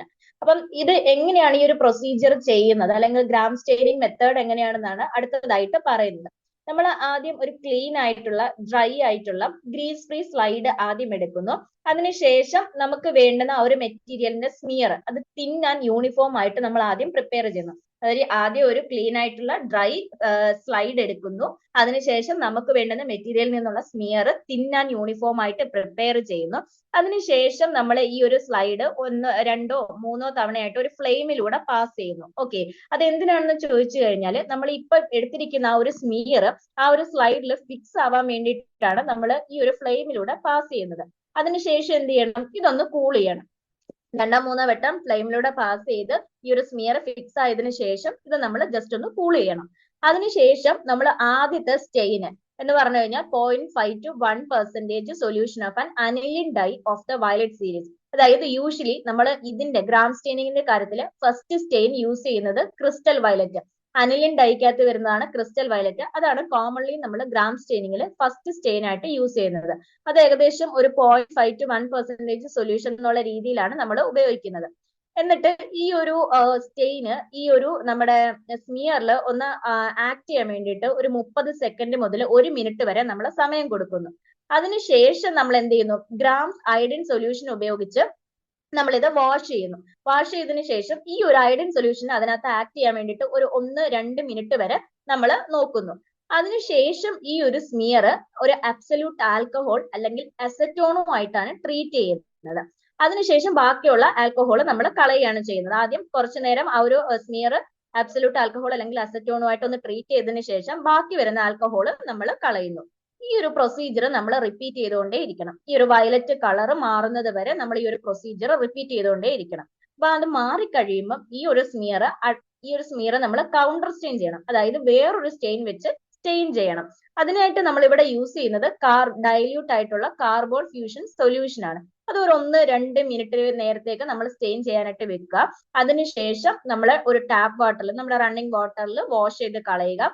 പിന്നീട് അത് എയർ ഡ്രൈഡ് ചെയ്യാം. പിന്നീട് നമുക്ക് മൈക്രോസ്കോപ്പിന്റെ അണ്ടറിൽ വെച്ച് ഇത് നമുക്ക് നോക്കാവുന്നതാണ്. അപ്പം ഇത്രയാണ് ഒരു ഗ്രാം സ്റ്റെയിനിങ് മെത്തേഡ് എന്ന് പറയുന്നത്. ആദ്യം ഒരു സ്ലൈഡ് എടുത്ത് നമ്മൾ സ്മിയർ പ്രിപ്പയർ ചെയ്യുന്നു. അതിനുശേഷം നമ്മൾ ഒരു ഫ്ലെയിമിലൂടെ പാസ് ചെയ്ത് ജസ്റ്റ് ഒന്ന് ഫിക്സ് ചെയ്യുന്നു. അതിനുശേഷം കൂൾ ചെയ്യാൻ സമ്മതിക്കുന്നു. ഫസ്റ്റ് സ്റ്റെയിൻ നമ്മൾ ക്രിസ്റ്റൽ വയലറ്റ് ആണ് യൂസ് ചെയ്യുന്നത്, 0.5 to 1%. അത് ഒന്ന് ഫിക്സ് ആവാൻ വേണ്ടിയിട്ട് ഒരു 30 സെക്കൻഡ് 1 മിനിറ്റ് ടൈം കൊടുക്കുന്നു. അതിനുശേഷം ഒരു ഗ്രാം അയഡിൻ സൊല്യൂഷൻ വെച്ച് വാഷ് ചെയ്യുന്നു. അതിന് ഏകദേശം ഒരു 1 to 2 മിനിറ്റ് ആക്ട് ചെയ്യാനുള്ള സമയം കൊടുക്കുന്നു. അതിനുശേഷം നമ്മൾ ഇതിനകത്തോട്ട് അബ്സല്യൂട്ട് ആൽക്കഹോൾ അല്ലെങ്കിൽ അസറ്റോൺ ചേർത്തിട്ട് ബാക്കിയുള്ളത് നമ്മൾ കളയുന്നു. അതായത് ബാക്കി അതിനകത്ത് ഇരിക്കുന്ന ആൽക്കഹോൾ ജസ്റ്റ് ഒന്ന് പവർ ഓഫ് ചെയ്ത് കളയുന്നു. ഈ ഒരു പ്രൊസീജിയർ ആ ഒരു വയലറ്റ് കളർ മാറുന്നത് വരെ റിപ്പീറ്റ് ചെയ്തതിന് ശേഷം നമ്മൾ കൗണ്ടർ സ്റ്റെയിൻ ചെയ്യുന്നു. അതിന് വേണ്ടിയിട്ട് നമ്മൾ ഇവിടെ ഡൈല്യൂട്ട് കാർബോൺ ഫ്യൂഷൻ ആണ് യൂസ് ചെയ്യുന്നത്. അത് ഒരു 1 to 2 മിനിറ്റ് ആക്ട് ചെയ്തതിന് ശേഷം ടാപ്പ് വാട്ടറിൽ നമ്മൾ കഴുകി കളഞ്ഞിട്ട് ഡ്രൈ ചെയ്തിട്ട് നമ്മുടെ മൈക്രോസ്കോപ്പിന്റെ അണ്ടറിൽ വെച്ച് എക്സാമിൻ ചെയ്യുന്നു. ഇത്രയാണ് ഗ്രാം സ്റ്റെയിനിങ് മെത്തേഡിനകത്ത് പറയുന്നത്. അപ്പം ഗ്രാം സ്റ്റെയിനിലുള്ള ഇതിന്റെ ഒരു റിയാക്ഷന്റെ ബേസിസിൽ, അതായത് ബാക്ടീരിയാസിന്റെ ഗ്രാം സ്റ്റെയിനിലുള്ള റിയാക്ഷന്റെ ബേസിസിൽ ഇതിനെ നമുക്ക് 2 ലാർജ് ഗ്രൂപ്പ് ആയിട്ട് ഡിവൈഡ് ചെയ്യാനായിട്ട് സാധിക്കും. ഒന്നെന്ന് പറയുന്നത് ഗ്രാം പോസിറ്റീവ് ഓർഗാനിസംസ് എന്നും ഒന്നെന്ന് പറയുന്നത് ഗ്രാം നെഗറ്റീവ് ഓർഗാനിസംസ് എന്നും. അപ്പം ഈ ഗ്രാം സ്റ്റെയിനിങ്ങിന്റെ ബേസിലാണ് ഇങ്ങനെ ഒരു ബാക്ടീരിയക്ക് ക്ലാസിഫിക്കേഷൻ വരുന്നത്. അപ്പോൾ ഗ്രാം പോസിറ്റീവ് ഓർഗാനിസംസിന്റെ കാര്യമാണെന്നുണ്ടെങ്കിൽ നമ്മൾ ആൽക്കഹോൾ വെച്ച്, ഇവിടെ ആൽക്കഹോൾ ആഡ് ചെയ്യുന്നതെന്ന് പറഞ്ഞാൽ ഡീകളറൈസേഷൻ, ആ കളർ പോകാൻ വേണ്ടിയിട്ടാണ് ആൽക്കഹോൾ നമ്മൾ ചേർക്കുന്നത്. അപ്പം ആ ഒരു ആൽക്കഹോൾ വെച്ചുള്ള ഡീകളറൈസേഷന് ശേഷവും ആ ഒരു വയലറ്റ് കളർ തന്നെ കിട്ടുവാണെങ്കിൽ അത് ഗ്രാം പോസിറ്റീവ് ഓർഗാനിസംസ് ആണ്. അപ്പം അതുകൊണ്ട് തന്നെ ഒരു ഗ്രാം പോസിറ്റീവ് ഓർഗാനിസംസിന്റെ കാര്യത്തിൽ നമുക്ക് ഈ ഒരു സ്റ്റെയിനിങ് കഴിഞ്ഞു കഴിഞ്ഞാൽ ഒരു പർപ്പിൾ അല്ലെങ്കിൽ വയലറ്റ് കളർ ആയിരിക്കും കിട്ടുന്നത്. അപ്പം ഇതിന് എക്സാമ്പിൾസ് ഏതൊക്കെയാണെന്ന് ചോദിച്ചു കഴിഞ്ഞാൽ staphylococci, streptococci, pneumococci, Clostridium diphtheria, Bacillus anthracis, Clostridium tetani, ഇതെല്ലാം ഗ്രാം പോസിറ്റീവ് ഓർഗാനിസം ആണ്. ഇതിനകത്ത് മാക്സിമം പറ്റുന്ന ഒരു 3-4 പേരെങ്കിലും ജസ്റ്റ് ഓർത്ത് വെച്ചിരിക്കാം. ഇനി നമ്മൾ ഇപ്പൊ പറഞ്ഞത് പോസിറ്റീവ് ഓർഗാനിസംസിന്റെ കാര്യം. ഇനി നമ്മൾ ഗ്രാം നെഗറ്റീവ് ഓർഗാനിസംസിന്റെ കാര്യമാണെങ്കിൽ നമ്മൾ ആൽക്കഹോൾ ട്രീറ്റ്മെന്റ് ഒക്കെ കഴിയുമ്പോഴത്തേനും ഇതിനകത്തുള്ള ആ ഒരു വയലറ്റ് സ്റ്റെയിൻ അങ്ങ് റിമൂവ് ആയിട്ട് പകരം നമ്മൾ ഏത് കൗണ്ടർ സ്റ്റെയിൻ ആണോ എംപ്ലോയ് ചെയ്തത് ആ ഒരു കളറിലാണ് വരുന്നതെന്നുണ്ടെങ്കിൽ അത് നമ്മുടെ ഗ്രാം നെഗറ്റീവ് ഓർഗാനിസംസ് ആയിരിക്കും. അപ്പം അത് ജസ്റ്റ് യൂഷ്വലി ഒരു പിങ്ക് കളറിലായിരിക്കും ഗ്രാം നെഗറ്റീവ് ഓർഗാനിസംസ് വരുന്നത്. അപ്പം ഗ്രാം നെഗറ്റീവ് ഓർഗാനിസംസിന്റെ എക്സാമ്പിൾസ് ആണ് ഗോണോകോക്കൈ, മെനിഞ്ചോകോക്കൈ, ഈകോളൈ, അതുപോലെ തന്നെ സാൽമണല്ല ടൈഫി, എർസീനിയ പെസ്റ്റിസം, ഇതൊക്കെ എന്ന് പറയുന്നത് നമ്മുടെ ഗ്രാം നെഗറ്റീവ് ഓർഗാനിസംസിന് എക്സാമ്പിൾ ആണ്. അപ്പൊ ഇതിന്റെ ഒരു കമ്പാരിസൺ ജസ്റ്റ് ഓർത്ത് വെച്ചിരിക്കാം. ഇപ്പം ആൽക്കഹോളുമായിട്ടുള്ള ഡീകളറൈസേഷന് ശേഷവും വയലറ്റ് കളർ വരുവാണെങ്കിൽ ഗ്രാം പോസിറ്റീവ് ഓർഗാനിസം, അതല്ല നമ്മൾ കൗണ്ടർ സ്റ്റെയിൻ അപ്ലൈ ചെയ്ത് അതിന്റെ ഒരു കളറാ വരുന്നതെന്നുണ്ടെങ്കിൽ ഗ്രാം നെഗറ്റീവ് ഓർഗാനിസം ആയിരിക്കും. ഗ്രാം പോസിറ്റീവ് ആണെങ്കിൽ വയലറ്റ് അല്ലെങ്കിൽ പർപ്പിൾ കളർ ആയിരിക്കും. ഗ്രാം നെഗറ്റീവ് ആണെങ്കിൽ പിങ്ക് കളർ ആയിരിക്കും. പിന്നെ ഇതിന്റെ രണ്ടിന്റെയും എക്സാമ്പിൾസും ജസ്റ്റ് ഓർത്ത് വെച്ചിരിക്കുക. ഇനി ഇതേപോലെ നമ്മളിപ്പോ ഗ്രാം സ്റ്റെയിനിങ് മെത്തേഡ് പറഞ്ഞു, അതേപോലെ തന്നെ ഇമ്പോർട്ടന്റ് ആയിട്ടുള്ള മറ്റൊരെണ്ണമാണ് Ziehl Neelsen method of staining എന്ന് പറയുന്നത്. മറ്റൊരു സ്റ്റെയിനിങ് മെത്തേഡാണ് ഇതെന്ന് പറയുന്നത്. അപ്പം മൈക്രോ ബാക്ടീരിയാസിനെ സ്റ്റെയിൻ ചെയ്യാൻ വേണ്ടിയിട്ടാണ് കൂടുതലും നമ്മൾ ഈ ഒരു സീൽ നീൽസൺ എന്ന് പറയുന്ന സ്റ്റെയിനിങ് മെത്തേഡ്സ് യൂസ് ചെയ്യുന്നത്. അതായത് നമ്മുടെ micro bacterium tuberculosis, micro bacterium leprae, ഇങ്ങനെയുള്ള ബാക്ടീരിയാസിന്റെ സ്റ്റഡീസിന് വേണ്ടിയിട്ടാണ് കൂടുതലും നമ്മൾ seal Neelsen method of staining use ചെയ്യുന്നത്. അപ്പം അതിന്റെ പ്രൊസീജിയർ എങ്ങനെയാന്ന് ചോദിച്ചു കഴിഞ്ഞാൽ നമ്മൾ മുമ്പേ പറഞ്ഞ പോലെ ഒരു ക്ലീൻ ആയിട്ടുള്ള ഗ്രീസ് ഫ്രീ ആയിട്ടുള്ള ഒരു സ്ക്രാച്ച് ഫ്രീ ആയിട്ടുള്ള സ്ലൈഡ് ആദ്യം എടുക്കുന്നു. ഇപ്പം മൈക്രോബാക്ടീരിയസിന്റെ കേസിൽ നമ്മൾ കൂടുതലും മെറ്റീരിയൽ സ്പൂട്ടമാണ് എടുക്കുന്നത്. അപ്പൊ ഒരു തിക്ക് പുറലന്റ് ആയിട്ടുള്ള ഒരു സ്പൂട്ടം നമ്മൾ എടുത്തതിന് ശേഷം സ്മിയർ പ്രിപ്പയർ ചെയ്യുന്നു. ഇപ്പൊ നമ്മൾ എടുത്ത ആ ഒരു സ്ലൈഡിലോട്ട് നമ്മൾ സ്പൂട്ടത്തിന്റെ ഒരു സ്മിയർ പ്രിപ്പയർ ചെയ്യുന്നു. അതിനുശേഷം എയറിൽ ഒന്ന് ഡ്രൈ ചെയ്തതിന് ശേഷം നമ്മൾ ഗ്രാം സ്റ്റെയിനിങ്ങിൽ പറഞ്ഞതുപോലെ തന്നെ ആ ഫ്ലെയിമിൽ ഒരു 3 or 4 വട്ടം ജസ്റ്റ് ഒന്ന് പാസ് ചെയ്യുന്നു. ഒന്ന് ഫിക്സ് ചെയ്യാൻ വേണ്ടിയിട്ടാണ് ഇങ്ങനെ ഫ്ലെയിംസിലൂടെ പാസ് ചെയ്യുന്നത്. അതിനുശേഷം ഇത് കൂൾ ചെയ്യുന്നു. പിന്നീട് ഇതിനകത്തോട്ട് നമ്മുടെ സീൽ നീൽസൺ കാർബോൾ ഫ്യൂഷൻ ആണ് ആദ്യം സ്മിയർ സ്റ്റെയിൻ ആയിട്ട് നമ്മൾ അപ്ലൈ ചെയ്യുന്നത്. അതായത് സ്മിയറിനെ കവർ ചെയ്തുകൊണ്ട് ഒരു സീൽ നീൽസൺ കാർബോൾ ഫ്യൂഷൻ നമ്മൾ കൊടുക്കുന്നു. അതിനുശേഷം നമ്മൾ ജെന്റ്ലി ഒന്ന് ഹീറ്റ് ചെയ്ത് സ്റ്റീം വരുന്ന രീതിയിൽ ഒന്ന് ജെന്റ്ലി ഹീറ്റ് ചെയ്യണം. പക്ഷെ ആ ഒരു സ്റ്റെയിൻ ബോയിൽ ആവുകയോ അല്ലെങ്കിൽ ഡ്രൈ ആവുകയോ ചെയ്യരുത്. പതിയെ വേണം നമ്മൾ ഹീറ്റ് ചെയ്യാൻ വേണ്ടിയിട്ട്. ആ ഒരു ഹോട്ട് സ്റ്റെയിന് ഏകദേശം ഒരു 7 മുതൽ 10 മിനിറ്റ് വരെ അതിനകത്ത് ആക്ട് ചെയ്യാനായിട്ട് നമ്മൾ സമ്മതിക്കണം. 7 to 10 minutes 7 to 10 minutes ആണ് അതിന്റെ ഒരു ടൈം എന്ന് പറയുന്നത്. അതിനുശേഷം നമ്മൾ വാട്ടർ വെച്ച് ജസ്റ്റ് ഒന്ന് ഈ ഒരു സ്ലൈഡ് വാഷ് ചെയ്യാം. പിന്നീട് നമ്മൾ ഡീകളറൈസേഷൻ ആണ് ചെയ്യുന്നത്. അതിനുവേണ്ടി നമ്മൾ ഇവിടെ യൂസ് ചെയ്യുന്നത് ഡൈല്യൂട്ട് സൾഫ്യൂരിക് ആസിഡ് ആണ്. അത് തന്നെ ട്യൂബർക്കൽ ബാസിലയുടെ കാര്യത്തിൽ നമ്മൾ ഡൈല്യൂട്ട് സൾഫ്യൂരിക് ആസിഡ് 20%, ലെപ്ര ബാസിലയുടെ കാര്യത്തിലാണെങ്കിൽ 5% ഡൈല്യൂട്ട് സൾഫ്യൂരിക് ആസിഡും ആണ് യൂസ് ചെയ്യുന്നത്. അപ്പം ഈ ഒരു നമ്മുടെ ആ ഒരു സ്ലൈഡിന് ഏകദേശം ഒരു സ്ലൈറ്റ് പിങ്ക് കളർ വരുന്നത് വരെ നമ്മൾ ഈ ഒരു ഡൈലൂട്ട് സൾഫ്യൂരിക് ആസിഡ് വെച്ച് ഡീകളറൈസേഷൻ നടത്തണം. അതിനുശേഷം നമ്മൾ 95% ആൽക്കഹോൾ ഉപയോഗിച്ച് ഈ ഒരു സ്ലൈഡ് വാഷ് ചെയ്യണം. ഏകദേശം ഒരു 2 മിനിറ്റ് വരത്തേക്ക് നമ്മളൊന്ന് വാഷ് ചെയ്യുക. അതിനുശേഷം നമ്മൾ റണ്ണിങ് ടാപ്പ് വാട്ടറിൽ വാഷ് ചെയ്യുക. അതിനുശേഷമാണ് നമ്മൾ ഇവിടെ കൗണ്ടർ സ്റ്റെയിൻ ചെയ്യുന്നത്. ഇവിടെ കൗണ്ടർ സ്റ്റെയിനിങ്ങിന് വേണ്ടി നമ്മൾ യൂസ് ചെയ്യുന്നത് മെത്തിലിൻ ബ്ലൂ അല്ലെങ്കിൽ മാലക്കൈറ്റ് ഗ്രീൻ അല്ലെങ്കിൽ പിക്രിക് ആസിഡ്. ഇതിൽ ഏതെങ്കിലും ഒരെണ്ണം നമുക്ക് കൗണ്ടർ സ്റ്റെയിൻ ആയിട്ട് യൂസ് ചെയ്യാം. അതും ഏകദേശം ഒരു 1-2 മിനിറ്റ് നേരത്തേക്ക് ആക്ട് ചെയ്യാൻ വേണ്ടിയിട്ട് സമ്മതിക്കാം. അതിനുശേഷം ഫൈനലി നമ്മൾ ജസ്റ്റ് ഒന്ന് ടാപ്പ് വാട്ടറിൽ വാഷ് ചെയ്തതിനു ശേഷം ഡ്രൈ ചെയ്തിട്ട് നമ്മുടെ മൈക്രോസ്കോപ്പിലൂടെ എക്സാമിൻ ചെയ്യാവുന്നതാണ്. ഓക്കെ, സെയിൽ നീൽസൺ മെത്തേഡിന്റെ കാര്യം പറയുകയാണെങ്കിൽ ആദ്യം ഒരു സ്ലൈഡ് എടുക്കുന്നു. ഇവിടെ സ്ഫോടത്തിന്റെ ഒരു സ്മിയർ പ്രിപ്പയർ ചെയ്യുന്നു.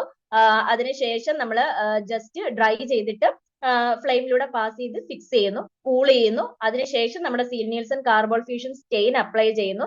ജെന്റ്ലി നമ്മളൊന്ന് ഹീറ്റ് ചെയ്തിട്ട് ഒരു 7 to 10 minutes അങ്ങനെ ഒന്ന് ആക്ട് ചെയ്യാനായിട്ട് സമ്മതിക്കുന്നു. അതിനുശേഷം വാട്ടർ ജസ്റ്റ് ഒന്ന് വാഷ് ചെയ്തിട്ട് നമ്മൾ ഡീകളറൈസേഷന് വേണ്ടിയിട്ട് ഡൈലൂട്ട് സൾഫ്യൂരിക് ആസിഡ് യൂസ് ചെയ്യുന്നു. ഒരു പിങ്ക് കളർ വരുന്ന സമയത്ത് നമ്മൾ 95% ആൽക്കഹോൾ വെച്ച് ജസ്റ്റ് ഒന്ന് വാഷ് ചെയ്തിട്ട് അതിനുശേഷം നമ്മുടെ റണ്ണിങ് ടാപ്പ് വാട്ടറിലൂടെ ജസ്റ്റ് ഒന്ന് വാഷ് ചെയ്യുന്നു. പിന്നീട് ഇതിന് കൗണ്ടർ സ്റ്റെയിൻ ആയിട്ട് നമ്മൾ മെത്തിലിൻ ബ്ലൂവോ മാലക്കൈറ്റ് ഗ്രീനോ പിക്രിക് ആസിഡോ ഇതിൽ ഏതെങ്കിലും ഒരെണ്ണം യൂസ് ചെയ്യാം. അത് ഒരു 1 to 2 minutes ആക്ട് ചെയ്യാനായിട്ട് സമ്മതിക്കുക. ലാസ്റ്റ് ടാപ്പ് വാട്ടറിൽ നല്ലപോലെ വാഷ് ചെയ്തിട്ട് ഡ്രൈ ചെയ്ത് നമ്മുടെ മൈക്രോസ്കോപ്പിന്റെ അണ്ടറിൽ നമുക്ക് എക്സാമിൻ ചെയ്യാവുന്നതാണ്. ഇനി ആസിഡ് ഫാസ്റ്റ് നമ്മൾ ഇതിന്റെ കാര്യത്തിൽ പറയുമ്പോൾ നമ്മുടെ ആസിഡ് ഫാസ്റ്റ് ഓർഗാനിസംസ് എന്നാണ് പറയുന്നത്. ഇപ്പം ആസിഡ് ഫാസ്റ്റ് ഓർഗാനിസവും അല്ലാതുള്ളതും അങ്ങനെയാണ് വരുന്നത്. ആസിഡ് ഫാസ്റ്റ് ഓർഗാനിസംസ് ആണെന്നുണ്ടെങ്കിൽ അതിന്റെ സ്റ്റെയിൻ ചെയ്യുന്ന സമയത്ത് ഒരു ബ്രൈറ്റ് റെഡ് കളർ ആയിരിക്കും വരുന്നത്. ആസിഡ് ഫാസ്റ്റ് ഓർഗാനിസം അല്ലാതുള്ള ഓർഗാനിസംസ് ആണ് വരുന്നതെന്നുണ്ടെങ്കിൽ അതിന്റെ ടിഷ്യൂ സെൽസ് ഒന്നുകിൽ ബ്ലൂ അല്ലെങ്കിൽ ഗ്രീൻ അല്ലെങ്കിൽ യെല്ലോ. അതെന്താന്ന് ചോദിച്ചു കഴിഞ്ഞാൽ നമ്മുടെ കൗണ്ടർ സ്റ്റെയിൻ നമ്മൾ 3 എണ്ണം പറഞ്ഞിട്ടുണ്ടായിരുന്നു. മെത്തിലിൻ ബ്ലൂ അല്ലെങ്കിൽ മാലക്കൈറ്റ് ഗ്രീൻ അല്ലെങ്കിൽ പിക്രിക് ആസിഡ് എന്ന് പറഞ്ഞിട്ടുണ്ടായിരുന്നു. അതിൽ ഏതാണോ അപ്ലൈ ചെയ്യുന്നത് അതിനനുസരിച്ചുള്ള ഒരു കളർ ആയിരിക്കും ആസിഡ് ഫാസ്റ്റ് ഓർഗാനിസം അല്ലാതുള്ള ഓർഗാനിസംസിന് വരുന്നത്. അപ്പം ആസിഡ് ഫാസ്റ്റ് ഓർഗാനിസം ആണെന്നുണ്ടെങ്കിൽ ഈ ഒരു സ്റ്റെയിനിങ് ചെയ്യുന്ന സമയത്ത് ബ്രൈറ്റ് റെഡ് കളർ കിട്ടും. അതല്ല മറ്റുള്ള ഓർഗാനിസം ആണെന്നുണ്ടെങ്കിൽ നമ്മൾ ഏത് കൗണ്ടർ സ്റ്റെയിൻ ആണോ അപ്ലൈ ചെയ്യുന്നത് അതിനനുസരിച്ച് ബ്ലൂ, ഗ്രീൻ അല്ലെങ്കിൽ യെല്ലോ കളർ ആയിരിക്കും കിട്ടുന്നത്. ഇനി നമ്മൾ പറയാൻ പോകുന്നത് അടുത്ത ഇമ്പോർട്ടന്റ് ആയിട്ടുള്ള ഒരെണ്ണമാണ് സ്റ്റെറിലൈസേഷൻ എന്ന് പറയുന്നത്. അപ്പം സ്റ്റെറിലൈസേഷൻ എന്ന് പറയുന്ന ടോപ്പിക്കിലുള്ള കുറച്ച് ഇമ്പോർട്ടന്റ് ആയിട്ടുള്ള ഒരു ഡെഫിനിഷൻ പോലെയുള്ള കാര്യങ്ങളാണ് നമ്മൾ ആദ്യം നോക്കാനായിട്ട് പോകുന്നത്. അതിൽ ഫസ്റ്റ് വൺ എന്ന് പറയുന്നത് സ്റ്റെറിലൈസേഷൻ എന്താണെന്നാണ് പറയുന്നത്. ഇപ്പം sterilization is defined as the process by which all micro organisms vegetative as well as spores are removed from an article, surface or area. ഇപ്പം ഇതെന്ന് പറഞ്ഞു കഴിഞ്ഞാലും എല്ലാ മൈക്രോ ഓർഗാനിസം ഇൻക്ലൂഡിങ് അതിന്റെ വെജിറ്റേറ്റീവ് ഫോമും സ്പോർസും ഉൾപ്പെടെ എല്ലാ മൈക്രോ ഓർഗാനിസംസിനെ ഒരു ആർട്ടിക്കിളിൽ നിന്നോ അല്ലെങ്കിൽ ഒരു സർഫസിൽ നിന്നോ ഒരു ഏരിയയിൽ നിന്നോ റിമൂവ് ചെയ്യുന്ന പ്രോസസ്സാണ് സ്റ്റെറിലൈസേഷൻ എന്ന് പറയുന്നത്. ഓക്കെ, സ്പോർസ് ഉൾപ്പെടെയുള്ള എല്ലാ മൈക്രോ ഓർഗാനിസംസിന്റെ എല്ലാ പാർട്സിനെയും നമ്മൾ റിമൂവ് ചെയ്യുന്ന പ്രോസസ്സാണ് സ്റ്റെറിലൈസേഷൻ എന്ന് പറയുന്നത്. അതേസമയം ഡിസിൻഫെക്ഷൻ എന്ന് പറഞ്ഞു കഴിഞ്ഞാൽ നമ്മുടെ ഇൻഫെക്ഷൻ ഉണ്ടാക്കാൻ കഴിയുന്ന ഓർഗാനിസംസിന്റെ ഡിസ്ട്രക്ഷന് വേണ്ടിയിട്ട് ഹെൽപ്പ് ചെയ്യുന്ന അല്ലെങ്കിൽ ഡിസ്ട്രക്ട് ചെയ്യുന്ന ആ ഒരു പ്രോസസ്സിനെയാണ് ഡിസിൻഫെക്ഷൻ എന്ന് പറയുന്നത്. അപ്പം ഇൻഫെക്ഷൻ ഉണ്ടാക്കാൻ കഴിയുന്ന ഓർഗാനിസംസിന്റെ ഡിസ്ട്രക്ഷനെയാണ് നമ്മൾ ഡിസിൻഫെക്ഷൻ കൊണ്ട് ഉദ്ദേശിക്കുന്നത്. ഇനി നമ്മൾ ആന്റിസെപ്സിസ് കൊണ്ട് ഉദ്ദേശിക്കുന്നത് it is used to indicate the prevention of infection. നമ്മുടെ ഇൻഫെക്ഷൻ പ്രിവെന്റ് ചെയ്യുന്നതിനുള്ള ഒരു കാര്യമാണ് ആന്റിസെപ്സിസ് എന്ന് പറയുന്നത്. അതായത് ബാക്ടീരിയയുടെ ഗ്രോത്ത് ഇവിടെ ഇൻഹിബിറ്റ് ചെയ്യുകയാണ് ചെയ്യുന്നത്. ആന്റിസെപ്സിസ് എന്ന് പറയുന്ന ആ ഒരു പ്രോസസ്സിൽ നമ്മുടെ ബാക്ടീരിയയുടെ ഗ്രോത്ത് ഇൻഹിബിറ്റ് ചെയ്യുന്നു, അത് വഴിയിട്ട് നമ്മൾ ഇൻഫെക്ഷൻ പ്രിവെന്റ് ചെയ്യുന്നു. അപ്പം ഇതിനു വേണ്ടി യൂസ് ചെയ്യുന്ന കെമിക്കൽ സബ്സ്റ്റൻസിനെയാണ് നമ്മൾ ആന്റിസെപ്റ്റിക്സ് അല്ലെങ്കിൽ ഡിസിൻഫെക്റ്റൻസ് എന്ന് പറയുന്നത്. ഇനി ബാക്ടീരിയസിഡൽ ഏജൻസ് എന്താന്ന് ചോദിച്ചു കഴിഞ്ഞാൽ നമ്മുടെ ബാക്ടീരിയാസിനെ നശിപ്പിക്കാൻ കില്ല് ചെയ്യാൻ കഴിവുള്ളവരെയാണ് അല്ലെങ്കിൽ കഴിവുള്ളതിനെയാണ് നമ്മൾ ബാക്ടീരിയസിഡൽ ഏജൻസ് എന്ന് പറയുന്നത്. അതേസമയം ബാക്ടീരിയോസ്റ്റാറ്റിക് ഏജൻസ് ആണെന്നുണ്ടെങ്കിൽ നമ്മുടെ ബാക്ടീരിയയുടെ മൾട്ടിപ്ലിക്കേഷൻ മാത്രമേ അവിടെ പ്രിവെന്റ് ചെയ്യാനായിട്ട് സാധിക്കുന്നുള്ളൂ. അത് ജീവിച്ചിരിക്കും, അലൈവായിട്ട് തന്നെ ഇരിക്കുന്നുണ്ടായിരിക്കും, പക്ഷെ അതിന്റെ മൾട്ടിപ്ലിക്കേഷൻ നടക്കില്ല, ആ ഒരു ലെവലിൽ തന്നെ നിൽക്കും. അങ്ങനെയുള്ള ഏജൻസ് ആണെങ്കിൽ ബാക്ടീരിയോസ്റ്റാറ്റിക് ഏജൻസ് എന്ന് പറയുന്നു. അപ്പം സ്റ്റെറിലൈസേഷൻ എന്ന് പറയുമ്പോൾ സ്പോർസ് ഉൾപ്പെടെ ഒരു മൈക്രോ ഓർഗാനിസംസിന്റെ കംപ്ലീറ്റ് ഫോംസിനെ ഒരു സർഫസിൽ നിന്ന് റിമൂവ് ചെയ്യുന്ന പ്രോസസ്സാണ് സ്റ്റെറിലൈസേഷൻ. ഡിസിൻഫെക്ഷൻ എന്ന് പറയുമ്പോൾ നമ്മുടെ ഇൻഫെക്ഷന് കാരണമാകുന്ന ഓർഗാനിസം, അതിപ്പോ ബാക്ടീരിയ ആണെങ്കിൽ ബാക്ടീരിയ, വൈറസ് ആണെങ്കിൽ അതിന്റെ മാത്രം ഡിസ്ട്രക്ഷൻ, അതിനെയാണ് നമ്മൾ ഡിസിൻഫെക്ഷൻ കൊണ്ട് ഉദ്ദേശിക്കുന്നത്. ഇനി നമ്മുടെ ആ ഒരു ബാക്ടീരിയയുടെ ഗ്രോത്ത് ഇൻഹിബിറ്റ് ചെയ്ത് ഇൻഫെക്ഷൻ പ്രിവെന്റ് ചെയ്യുന്നതാണെങ്കിൽ ആന്റിസെപ്സിസ് എന്ന് പറയുന്നു.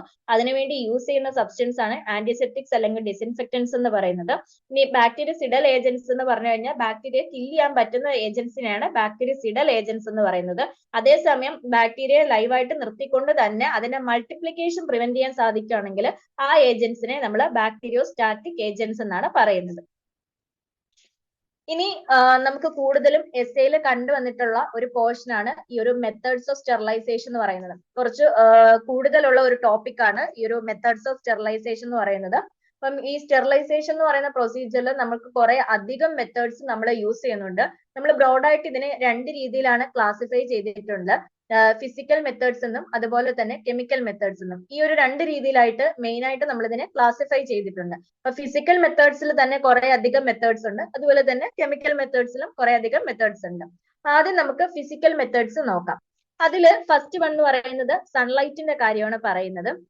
അപ്പം ഈ സണ്ണിന്റെ റേസിന് ഒരു ബാക്ടീരിയസിഡൽ ആക്ടിവിറ്റി ഉണ്ട്. അത് നമ്മൾ പറഞ്ഞു, ബാക്ടീരിയ കില്ല് ചെയ്യാനുള്ള ഒരു കഴിവാണ് ബാക്ടീരിയസിഡൽ ആക്ടിവിറ്റി എന്ന് പറയുന്നത്. അപ്പം ഈ സൂര്യന്റെ രശ്മികൾക്ക് നമ്മുടെ ഒരു ബാക്ടീരിയസിഡൽ ആക്ടിവിറ്റീസ് ഉണ്ട്, ബാക്ടീരിയാസിനെ നശിപ്പിക്കാനുള്ള ഒരു കഴിവുണ്ട്. അതുകൊണ്ട് തന്നെ നമ്മുടെ നാച്ചുറൽ കണ്ടീഷനിൽ സ്പോണ്ടേനിയസ് സ്റ്റെറിലൈസേഷനിൽ ഒരു ഇമ്പോർട്ടന്റ് പാർട്ടാണ് സൺലൈറ്റിനുള്ളത്. നാച്ചുറൽ ആയിട്ട് നമ്മുടെ സ്റ്റെറിലൈസേഷൻ എന്ന് പറയുന്ന ഒരു പ്രൊസീജിയർ നടക്കുന്നതിൽ ഇമ്പോർട്ടന്റ് ആയിട്ടുള്ള ഒരു പാർട്ട് സൺലൈറ്റിനുണ്ട്. അപ്പം ഡയറക്റ്റ് സൺലൈറ്റിന് ഒരു ജേർമിസിഡൽ എഫക്ട് ഉണ്ടെന്ന് പറഞ്ഞു, അതായത് ജേംസിനെ നശിപ്പിക്കാനുള്ള ഒരു എഫക്ട് ഉണ്ടെന്ന് പറഞ്ഞു. അതിന് കാരണം എന്ന് പറയുന്നത് ഇതിനകത്തുള്ള അൾട്രാവയലറ്റ് റേസിന്റെയും ഹീറ്റ് റേസിന്റെയും ഒരു കോമ്പിനേഷൻ ആണ്. അപ്പം ഈ രണ്ട് അൾട്രാവയലറ്റ് റേസും ഹീറ്റ് റേസിന്റെയും കൂടെ ഒരു കമ്പൈൻഡ് എഫക്ട് വരുന്നത് കാരണമാണ് ഈ ഒരു സൺലൈറ്റിന് ഇങ്ങനെ ജേംസിനെ നശിപ്പിക്കാനുള്ള ഒരു കഴിവുള്ളത്. ഇനി ഇതൊരു നാച്ചുറൽ മെത്തേഡ് ഓഫ് സ്റ്റെറിലൈസേഷൻ ആയിട്ടാണ് കൺസിഡർ ചെയ്യുന്നത്. ഇപ്പം നമ്മുടെ ടാങ്ക്സിലോ റിവേഴ്സിലോ ലേക്സിലോ ഒക്കെ വാട്ടർ ഉണ്ടെന്നുണ്ടെങ്കിൽ അതിനെയൊക്കെ നാച്ചുറലി ഒന്ന് സ്റ്റെറിലൈസ് ചെയ്യാനുള്ള ഒരു മെത്തേഡ് ആയിട്ടാണ് ഈ സൺലൈറ്റിനെ നമ്മൾ കൺസിഡർ ചെയ്തിരിക്കുന്നത്. ഈ നമ്മുടെ ബെഡ്ഷീറ്റ്, ബ്ലാങ്കറ്റ്സ് അല്ലെങ്കിൽ ബെഡിങ്സ്, ഇതൊക്കെ നമ്മൾ ഡയറക്റ്റ് സൺലൈറ്റിൽ എക്സ്പോഷർ ചെയ്യാറുണ്ട്. അതൊരു പഴയ മെത്തേഡാണ്. നമ്മുടെ വീടുകളിലൊക്കെ നമ്മൾ നടത്തി വരുന്ന ഒരു ഓൾഡ് മെത്തേഡാണ് ഈ ഒരു സൺലൈറ്റിന് ഈ ബെഡിങ്സും അതുപോലെ തന്നെ ബെഡ്ഷീറ്റും ബ്ലാങ്കറ്റ്സും ഒക്കെ എക്സ്പോഷർ ചെയ്യാണ്. കാരണം അതൊരു നല്ലൊരു സ്റ്റെറിലൈസേഷൻ, നാച്ചുറൽ ആയിട്ടുള്ള ഒരു സ്റ്റെറിലൈസേഷൻ മെത്തേഡാണ് സൺലൈറ്റ് എന്ന് പറയുന്നത്. അപ്പം ഇത്രയുമാണ് സൺലൈറ്റിന്റെ കേസിൽ നമ്മൾ പറയുന്നത്. നെക്സ്റ്റ് എന്ന് പറയുന്നത് ഫിസിക്കൽ മെത്തേഡ്സിനകത്ത് വരുന്നതാണ് ഡ്രൈയിങ് എന്ന് പറയുന്ന കാര്യം. അപ്പം നമ്മുടെ ഈ ഒരു ഡ്രൈയിങ്ങിനോടുള്ള സസെപ്റ്റബിലിറ്റി എന്ന് പറയുന്ന ഓരോ ഓർഗാനിസത്തിലും വേറെ ആയിരിക്കും. അതേപോലെ തന്നെ ഈ ഒരു ഡ്രൈയിങ്ങിന് വരുന്ന കണ്ടീഷൻ, അത് എക്സ്പോസ് ചെയ്യുന്ന കണ്ടീഷൻ എങ്ങനെയാണ്? ഇപ്പം ക്ലോത്ത് ആണെങ്കിൽ ഒരു രീതിയായിരിക്കും, ഫർണിച്ചർ ആണെങ്കിൽ ഒരു രീതിയായിരിക്കും, അല്ലെങ്കിൽ ഓർഗാനിക് മാറ്ററിനെ സറൗണ്ട് ചെയ്തുവാണെങ്കിൽ അത് വേറൊരു രീതിയായിരിക്കും. ഇപ്പൊ ഡ്രൈയിങ്ങിനോടുള്ള സസെപ്റ്റബിലിറ്റി എന്ന് പറയുന്ന ഓരോ ഓർഗാനിസംസിലും അതുപോലെ തന്നെ ഓരോ കണ്ടീഷനിലും ഡിഫറെന്റ് ആയിരിക്കും. ഇനി ഈ ഡ്രൈയിങ്ങിന്റെ കാര്യത്തിൽ സ്പോർസ് അൺഎഫക്റ്റഡ് ആണ്. നമ്മൾ ഡ്രൈ ചെയ്തു എന്ന് വെച്ചുകൊണ്ട് ഒരിക്കലും സ്പോർസ് നശിക്കത്തില്ല. ഇതാണ് ഡ്രൈയിങ്ങിന്റെ ഒരു കാര്യം എന്ന് പറയുന്നത് അത് ഹീറ്റ് ആണ്. ഹീറ്റ് വെച്ചിട്ടുള്ള ആ ഒരു സ്റ്റെറിലൈസേഷൻ എന്ന് പറയുന്നത് ഏറ്റവും റിലയബിൾ ആയിട്ടുള്ള ഒരു മെത്തേഡ് ആണ്. അപ്പം ഹീറ്റ് ഉപയോഗിക്കുന്ന സമയത്ത് ഡാമേജ് വരുന്ന തരത്തിലുള്ള മെറ്റീരിയൽസ് ഉണ്ടെന്നുണ്ടെങ്കിൽ അത് സ്റ്റെറിലൈസ് ചെയ്യാൻ വേണ്ടിയിട്ട് നമുക്ക് ലോവർ ടെമ്പറേച്ചേഴ്സ് യൂസ് ചെയ്യാം. പക്ഷെ ഇതൊരു കുറച്ചുകൂടെ ലോങ് പീരീഡ് അല്ലെങ്കിൽ റിപ്പീറ്റഡ് സൈക്കിൾ ആയിട്ട് കുറച്ച് അധികം നേരത്തേക്ക് ലോ ടെമ്പറേച്ചറിൽ വെച്ച് നമുക്ക് സ്റ്റെറിലൈസ് ചെയ്യാം. നോർമലി നമ്മളൊരു ഹൈ ലെവൽ ടെമ്പറേച്ചറിൽ വെച്ചിട്ടായിരിക്കും ഈ ഒരു മെത്തേഡ് ഓഫ് സ്റ്റെറിലൈസേഷൻ യൂസ് ചെയ്യുന്നത്. പക്ഷെ അങ്ങനെ ഹീറ്റ് വെച്ചിട്ട് ഡാമേജ് ചെയ്യുന്ന മെറ്റീരിയൽസ് ഉണ്ടെന്നുണ്ടെങ്കിൽ ലോവർ ടെമ്പറേച്ചറിൽ ഒരു ലോങ്ങർ പീരീഡ് അല്ലെങ്കിൽ റിപ്പീറ്റഡ് സൈക്കിൾ ആയിട്ട് നമുക്ക് സ്റ്റെറിലൈസേഷൻ നടത്താവുന്നതാണ്. ഇനി സ്റ്റെറിലൈസേഷനെ ഇൻഫ്ലുവൻസ് ചെയ്യുന്ന കുറച്ച് ഫാക്ടേഴ്സ് ഉണ്ട്. അതായത് ഹീറ്റ് വഴിയിട്ടുള്ള സ്റ്റെറിലൈസേഷനെ ഇൻഫ്ലുവൻസ് ചെയ്യുന്ന ഫാക്ടേഴ്സ് ആണ്. ഒന്നെന്ന് പറയുന്നത് നേച്ചർ ഓഫ് ഹീറ്റ്. ഈ ഹീറ്റ് തന്നെ നമുക്കിപ്പോ ഡ്രൈ ഹീറ്റ് ഉണ്ട്, മോയിസ്റ്റ് ഹീറ്റ് ഉണ്ട്. അതിൽ ഏതാണെന്നുള്ളതിന് ഇത് ഡിപ്പെൻഡ് ചെയ്യുന്നുണ്ട്. രണ്ടാമതെന്ന് പറയുന്നത് ടെമ്പറേച്ചറും ടൈമും. എത്ര ടെമ്പറേച്ചറിലാണ് അല്ലെങ്കിൽ എത്ര ടൈമിലേക്കാണ് ഇത് ചെയ്യുന്നതെന്നുള്ളതും ഇതിനെ ഡിപ്പെൻഡ് ചെയ്യുന്ന അല്ലെങ്കിൽ ഇൻഫ്ലുവൻസ് ചെയ്യുന്ന ഒരു ഫാക്ടറാണ്. മൂന്നാമത്തേത് ഇതിനകത്ത് എത്രമാത്രം മൈക്രോ ഓർഗാനിസംസ് ഉണ്ട്. നാലെന്ന് പറയുന്നത് ആ ഒരു ഓർഗാനിസംസിന്റെ ക്യാരക്ടറിസ്റ്റിക്സ് എങ്ങനെയാണ്, ലൈക്ക് അതിന്റെ സ്പീഷീസ്, അതിന്റെ സ്ട്രെയിൻ അല്ലെങ്കിൽ അതിന്റെ സ്കോറിംഗ് കപ്പാസിറ്റി എത്രയാണ്, ഇങ്ങനെയുള്ള കാര്യങ്ങൾ. അഞ്ചാമത് പറയുന്നത് ഈ ഒരു ഓർഗാനിസം ഡിസ്ട്രോയ് ചെയ്യുന്ന ആ ഒരു മെറ്റീരിയൽ, ഏത് മെറ്റീരിയലിൽ നിന്നുമാണ് ഈ ഒരു ഓർഗാനിസം ഡിസ്ട്രോയ് ചെയ്യേണ്ടത്, അതിന്റെ ഒരു ടൈപ്പ്. ഇത്രയും കാര്യങ്ങളും ഹീറ്റ് സ്റ്റെറിലൈസേഷന്റെ കാര്യത്തിൽ ഇൻഫ്ലുവൻസ് ചെയ്യുന്ന ഫാക്ടേഴ്സ് ആണ്. ഇനി ഈ ഒരു ഡ്രൈ ഹീറ്റ്, മോയിസ്റ്റ് ഹീറ്റ് രണ്ടും ഉണ്ടെന്ന് നമ്മൾ പറഞ്ഞു. ഈ ഡ്രൈ ഹീറ്റിന്റെ ഒരു കില്ലിംഗ് എഫക്റ്റിനുള്ള പ്രധാനപ്പെട്ട കാരണം എന്ന് പറയുന്നത് protein denaturation, oxidative damage and toxic effect of elevated levels of electrolytes. Dry heat കാരണം നമ്മുടെ ഈ ഒരു മൈക്രോ ഓർഗാനിസംസ് നശിക്കുന്ന അല്ലെങ്കിൽ അതിന്റെ ഒരു കില്ലിംഗ് എഫക്റ്റിന് കാരണം ഈ ഒരു ഡ്രൈ ഹീറ്റ് വരുന്ന സമയത്ത് നമ്മുടെ ആ ഒരു ബാക്ടീരിയാസ് അല്ലെങ്കിൽ ആ ഒരു മൈക്രോ ഓർഗാനിസംസിന്റെ പ്രോട്ടീന്റെ ഡീനാച്ചുറേഷൻ നടക്കുന്നുണ്ട്. അതേപോലെ തന്നെ ഓക്സിഡേറ്റീവ് ഡാമേജ് നടക്കുന്നുണ്ട്. അതുപോലെ തന്നെ ഇതിനകത്തുള്ള ഇലക്ട്രോലൈറ്റ്സിന്റെ ഒരു എലിവേറ്റഡ് ലെവൽ കാരണം ടോക്സിക് എഫക്റ്റും വരുന്നുണ്ട്. ഈ കാരണങ്ങൾ കൊണ്ടാണ് പ്രധാനമായിട്ടും ഡ്രൈ ഹീറ്റ് കാരണം നമ്മുടെ ഈ ഒരു മൈക്രോ ഓർഗാനിസംസ് നശിക്കുന്നത്. ഇനി മോയിസ്റ്റ് ഹീറ്റിന്റെ കാര്യത്തിലാണെങ്കിൽ അതിന്റെ ലീതൽ എഫക്റ്റിന് കാരണം എന്ന് പറയുന്നത് denaturation and coagulation of protein. ഈ ഒരു ഓർഗാനിസത്തിന്റെ ഡീനാച്ചുറേഷൻ, അതായത് പ്രോട്ടീൻ, അതിനകത്തുള്ള പ്രോട്ടീന്റെ ഡീനാച്ചുറേഷനും കൊയാഗുലേഷനും ഒക്കെ നടക്കുന്നത് കാരണമാണ് മോയിസ്റ്റ് ഹീറ്റ് കാരണം ഇത് നശിക്കുന്നത്. ഇനി സ്റ്റീം എന്ന് പറയുന്നതിന്റെ അഡ്വാൻറ്റേജ് പറയുവാണെങ്കിൽ അതെന്ന് പറയുന്നത് ലേറ്റന്റ് ഹീറ്റ് ജനറേറ്റ് ചെയ്യാറുണ്ട്. അതായത് ഒരു കൂളർ സർഫസിൽ വെച്ച് കണ്ടൻസ് ചെയ്യുന്ന സമയത്ത് ഈ ഒരു സ്റ്റീം ലേറ്റന്റ് ഹീറ്റ് ജനറേറ്റ് ചെയ്യാറുണ്ട്. അങ്ങനെ നമ്മുടെ സർഫസിന്റെ ടെമ്പറേച്ചർ റേസ് ചെയ്യുന്നു. അപ്പം സ്പോർട്സിന്റെ കേസിലാണെന്നുണ്ടെങ്കിൽ ഈ ഒരു സ്റ്റീം കണ്ടൻസിങ് അതിനകത്ത് ചെയ്യുന്ന സമയത്ത് അതിലുള്ള വാട്ടർ കണ്ടന്റ് ഇൻക്രീസ് ചെയ്യുകയും അങ്ങനെ അൾട്ടിമേറ്റ് ഹൈഡ്രോളിസിസ് നടന്ന് ആ ഒരു ബാക്ടീരിയൽ പ്രോട്ടീന്റെ ബ്രേക്ക് ഡൗൺ നടക്കുകയും ചെയ്യുന്നു. അങ്ങനെയാണ് സ്റ്റീമിന്റെ കാര്യത്തിൽ ബാക്ടീരിയാസ് പ്രധാനമായിട്ടും നശിക്കുന്നത്. അപ്പം സ്റ്റീമിന്റെ കാര്യത്തിൽ പറയുവാണെങ്കിൽ അവിടെ നമ്മൾ ഒരു കൂളർ സർഫസിൽ കണ്ടൻസ് ചെയ്യുവാണെന്നുണ്ടെങ്കിൽ അവിടെ ഒരു ലേറ്റന്റ് ഹീറ്റ് ജനറേറ്റ് ചെയ്യുന്നു, നല്ല രീതിയിൽ ഒരു ഹീറ്റ് ജനറേറ്റ് ചെയ്യുന്നു. അത് നമ്മുടെ സർഫസിന്റെ ടെമ്പറേച്ചർ റേസ് ചെയ്യാനായിട്ട് കാരണമാവുന്നു. സ്പോർട്സിന്റെ കാര്യത്തിൽ ഇങ്ങനെ ഒരു സ്റ്റീം കണ്ടൻസിങ് നടക്കുന്ന സമയത്ത് അതിന്റെ വാട്ടർ കണ്ടന്റ് ഇൻക്രീസ് ചെയ്യുകയും അങ്ങനെ ഒരു അൾട്ടിമേറ്റ് ഹൈഡ്രോളിസിസ് നടന്ന് നമ്മുടെ ബാക്ടീരിയൽ പ്രോട്ടീൻസ് ബ്രേക്ക് ഡൗൺ ചെയ്ത് ഇത് നശിച്ചു പോവുകയാണ് ചെയ്യുന്നത്. ഇനി ഈ ഒരു സ്റ്റെറിലൈസേഷൻ എടുക്കുന്ന ടൈം എന്ന് പറയുന്നത് ആ ഒരു എക്സ്പോഷർ ചെയ്യുന്ന ടെമ്പറേച്ചറിന് ഇൻവേഴ്സ്ലി പ്രപ്പോർഷണൽ ആയിരിക്കും. അതായത് ടൈം കൂടുതലാണെന്നുണ്ടെങ്കിൽ നമ്മുടെ ടെമ്പറേച്ചർ കുറവായിരിക്കും. അപ്പം ടെമ്പറേച്ചർ കൂടുതലാണെങ്കിൽ ടൈം ആ രീതിയിൽ ഒരു ഇൻവേഴ്സ്ലി പ്രപ്പോർഷണൽ ആയിട്ടാണ് ടൈമും ടെമ്പറേച്ചറും വരുന്നത്. ടൈം കൂടുമ്പോൾ ടെമ്പറേച്ചർ കുറയുന്നു, ടൈം കുറയുമ്പോൾ ടെമ്പറേച്ചർ കൂടുന്നു, അങ്ങനെയാണ് പോകുന്നത്. അപ്പം ഇത് എക്സ്പ്രസ് ചെയ്യുന്നത് തെർമൽ ഡെത്ത് ടൈം എന്ന് പറയുന്ന ഒരു ടേം വെച്ചിട്ടാണ് ഇത് എക്സ്പ്രസ് ചെയ്യുന്നത്. അതായത് it is the minimum time required to kill a suspension of organism at a predetermined temperature in a specified environment. ഒരു സ്പെസിഫൈഡ് ആയിട്ടുള്ള എൻവയോൺമെന്റിൽ നമ്മൾ പ്രീ ഡിറ്റർമൈൻ ചെയ്തിരിക്കുന്ന ഒരു ടെമ്പറേച്ചറിൽ ഒരു ഓർഗാനിസം അല്ലെങ്കിൽ ആ ഒരു സസ്പെൻഷൻ ഓഫ് ഓർഗാനിസംസിനെ നശിപ്പിക്കാൻ വേണ്ടിയിട്ട് എത്ര ടൈം വേണം, അതിനെടുക്കുന്ന ആ ഒരു മിനിമം ടൈമിനെയാണ് നമ്മൾ തെർമൽ ഡെത്ത് ടൈം കൊണ്ട് ഉദ്ദേശിക്കുന്നത്. ഇനി ഈ ഒരു സ്റ്റെറിലൈസേഷൻ ടൈം കൊണ്ട് ഉദ്ദേശിക്കുന്നതെന്ന് പറഞ്ഞു കഴിഞ്ഞാൽ ആ ഒരു സസ്പെൻഷനിൽ എത്ര നമ്പർ ഓഫ് ഓർഗാനിസം ഉണ്ടോ അതിനെ ഡയറക്ട്ലി ഡിപ്പെൻഡ് ചെയ്തിട്ടാണ് സ്റ്റെറിലൈസേഷൻ ടൈം ഉള്ളത്. അതുപോലെ തന്നെ അതിനകത്തുള്ള സ്പോർസ് എത്രമാത്രമാണ്, ആ സ്പോർസിന്റെ നേച്ചർ എങ്ങനെയാണ്, ആ ഓർഗാനിസംസിന്റെ സ്ട്രെയിൻ, അതിന്റെ ക്യാരക്ടറിസ്റ്റിക്സ്, ഇതിനെല്ലാം ബേസ് ചെയ്തിട്ടാണ് സ്റ്റെറിലൈസേഷൻ ടൈം ഉള്ളത്. ഓക്കെ, ഇപ്പൊ സ്റ്റെറിലൈസേഷൻ ടൈം എന്ന് പറയുന്നത് ഡയറക്ട്ലി ഡിപ്പെൻഡ് ചെയ്തിരിക്കുന്നത് ആ ഒരു സസ്പെൻഷനിലുള്ള ഓർഗാനിസംസിന്റെ നമ്പർ, സ്പോർസിന്റെ പ്രസൻസ്, ആ ഒരു സ്പോർസിന്റെ നേച്ചർ, അതുപോലെ തന്നെ ആ ഒരു ഓർഗാനിസംസിന്റെ സ്ട്രെയിനും ക്യാരക്ടറിസ്റ്റിക്സും ആണ്. അപ്പം നമ്മുടെ റെക്കമെൻഡഡ് സ്റ്റെറിലൈസിംഗ് ടൈം കൊണ്ട് ഉദ്ദേശിക്കുന്നത് it is the time required for destroying the organism at the stated temperature. നമ്മൾ പറഞ്ഞിരിക്കുന്ന ആ ഒരു ടെമ്പറേച്ചറിൽ ആ ഒരു ഓർഗാനിസംസിനെ ഡിസ്ട്രോയ് ചെയ്യാൻ എടുക്കുന്ന ആ ഒരു ടൈം ഉണ്ടല്ലോ, അതിനെയാണ് നമ്മൾ റെക്കമെൻഡഡ് സ്റ്റെറിലൈസിംഗ് ടൈം കൊണ്ട് ഉദ്ദേശിക്കുന്നത്. ഇനി ഒരു ഓർഗാനിക് സബ്സ്റ്റൻസിന്റെ ഒരു ഹൈ കണ്ടന്റ് ഉണ്ടെന്ന് വെച്ചോ, എസ്പെഷ്യലി ഡേർട്ട് പോലെയുള്ള സാധനങ്ങൾ ഉണ്ടെന്നുണ്ടെങ്കിൽ നമ്മുടെ ഈ സ്പോർസിനെയും അതുപോലെ തന്നെ വെജിറ്റേറ്റീവ് ഓർഗാനിസംസിനെയൊക്കെ ഈ ഹീറ്റിന്റെ ആക്ഷനിൽ നിന്ന് പ്രൊട്ടക്ട് ചെയ്യാനുള്ള ഒരു കഴിവുണ്ട്.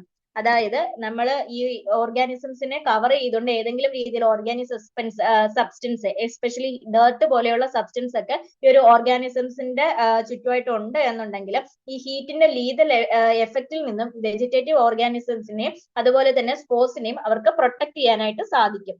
ഇനി പ്രോട്ടീന്, സ്റ്റാർച്ച്, ജലാറ്റിന്, ഷുഗർ, അതുപോലെ തന്നെ ഫാറ്റ്, ഓയിൽസ്, ഇതൊക്കെ എന്ന് പറയുന്നത് നമ്മുടെ ടൈം സ്റ്റെറിലൈസേഷന് വേണ്ടുന്ന ടൈം ഇൻക്രീസ് ചെയ്യുന്ന ഫാക്ടേഴ്സ് ആണ്.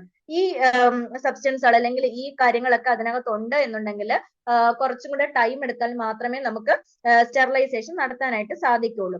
അതുപോലെ തന്നെ സ്പോർസിന്റെ ഡിസ്ട്രക്ഷന് വേണ്ടി ഹെൽപ്പ് ചെയ്യുന്നതാണ് ആസിഡ് അല്ലെങ്കിൽ ആൽക്കലൈൻ pH. ആസിഡ് pH ഓ ആൽക്കലൈൻ pH ഓ ആണെങ്കിൽ നമുക്ക് കുറച്ചുകൂടെ സ്പോർസിനെ ഡിസ്ട്രക്ട് ചെയ്യാനായിട്ട് സാധിക്കും. ഇനി നമ്മൾ അടുത്തത് പറയാൻ പോകുന്നത്, ഇത്രയും നേരം നമ്മൾ ഡ്രൈയിങ്ങിന്റെ കാര്യമാണ് പറഞ്ഞത്, നമ്മൾ അടുത്തത് നോക്കാൻ പോകുന്നത് ഡ്രൈ ഹീറ്റ് ആണ്. ഫിസിക്കൽ മെത്തേഡ്സിൽ തന്നെ വരുന്ന അടുത്തതാണ് ഡ്രൈ ഹീറ്റ് എന്ന് പറയുന്നത്. അപ്പൊ ഡ്രൈ ഹീറ്റിൽ തന്നെ പല മെത്തേഡ്സ് നമ്മൾ അപ്ലൈ ചെയ്യാറുണ്ട്. അതിൽ ഫസ്റ്റ് വൺ എന്ന് പറയുന്നത് ഫ്ലെയിമിംഗ് ആണ്.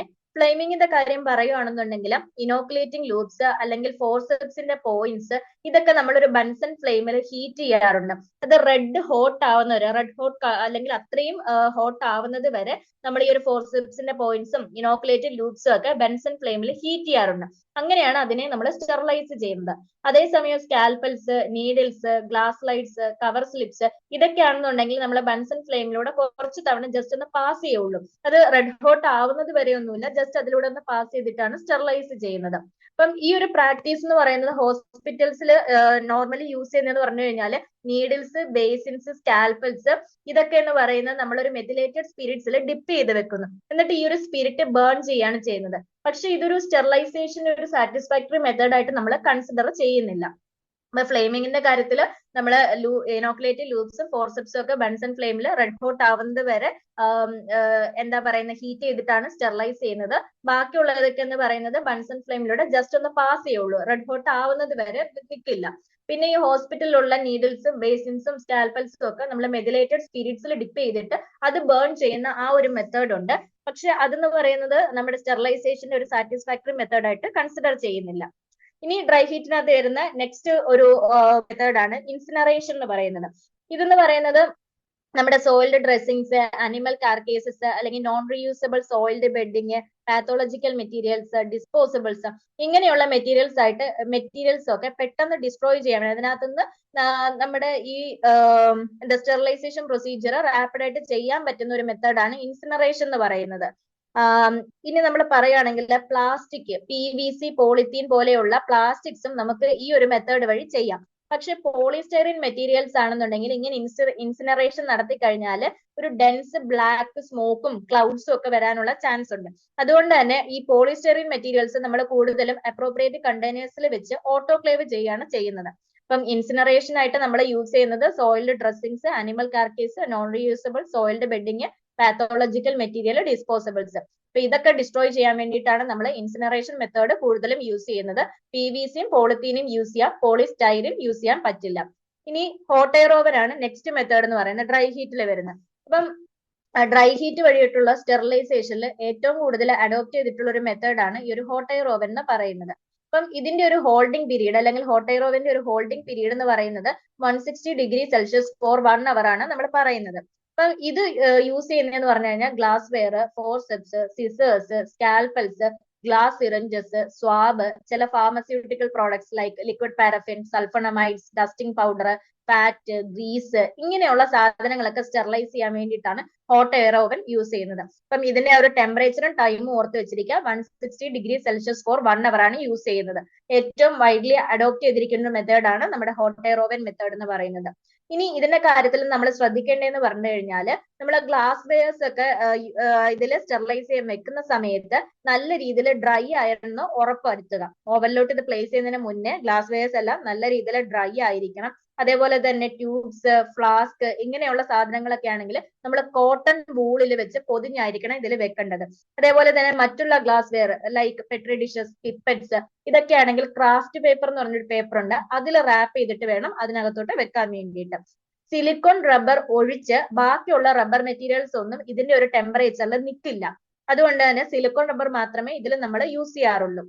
ഇനി കട്ടിംഗ് ഇൻസ്ട്രുമെന്റ്സ് ലൈക്ക് ഒപ്താൽമിക് സർജറിയിലൊക്കെ യൂസ് ചെയ്യുന്ന കട്ടിംഗ് ഇൻസ്ട്രുമെന്റ്സ് ആണെന്നുണ്ടെങ്കിൽ അതിന്റെ ഒരു സ്റ്റെറിലൈസിങ് ടൈം എന്ന് പറയുന്നത് കുറച്ചുകൂടെ കൂടുതലാണ്. ഒരു 150 ഡിഗ്രി സെൽഷ്യസിൽ നമ്മൾ 2 hours ഒക്കെയാണ് ഹോട്ട് എയർ ഓവനിൽ വെക്കുന്നത്. അപ്പം ഇതിനകത്ത് യൂസ് ചെയ്യാൻ പറ്റുന്ന കാര്യങ്ങൾ നമ്മൾ പറഞ്ഞിട്ടുണ്ടായിരുന്നു ഓൾറെഡി.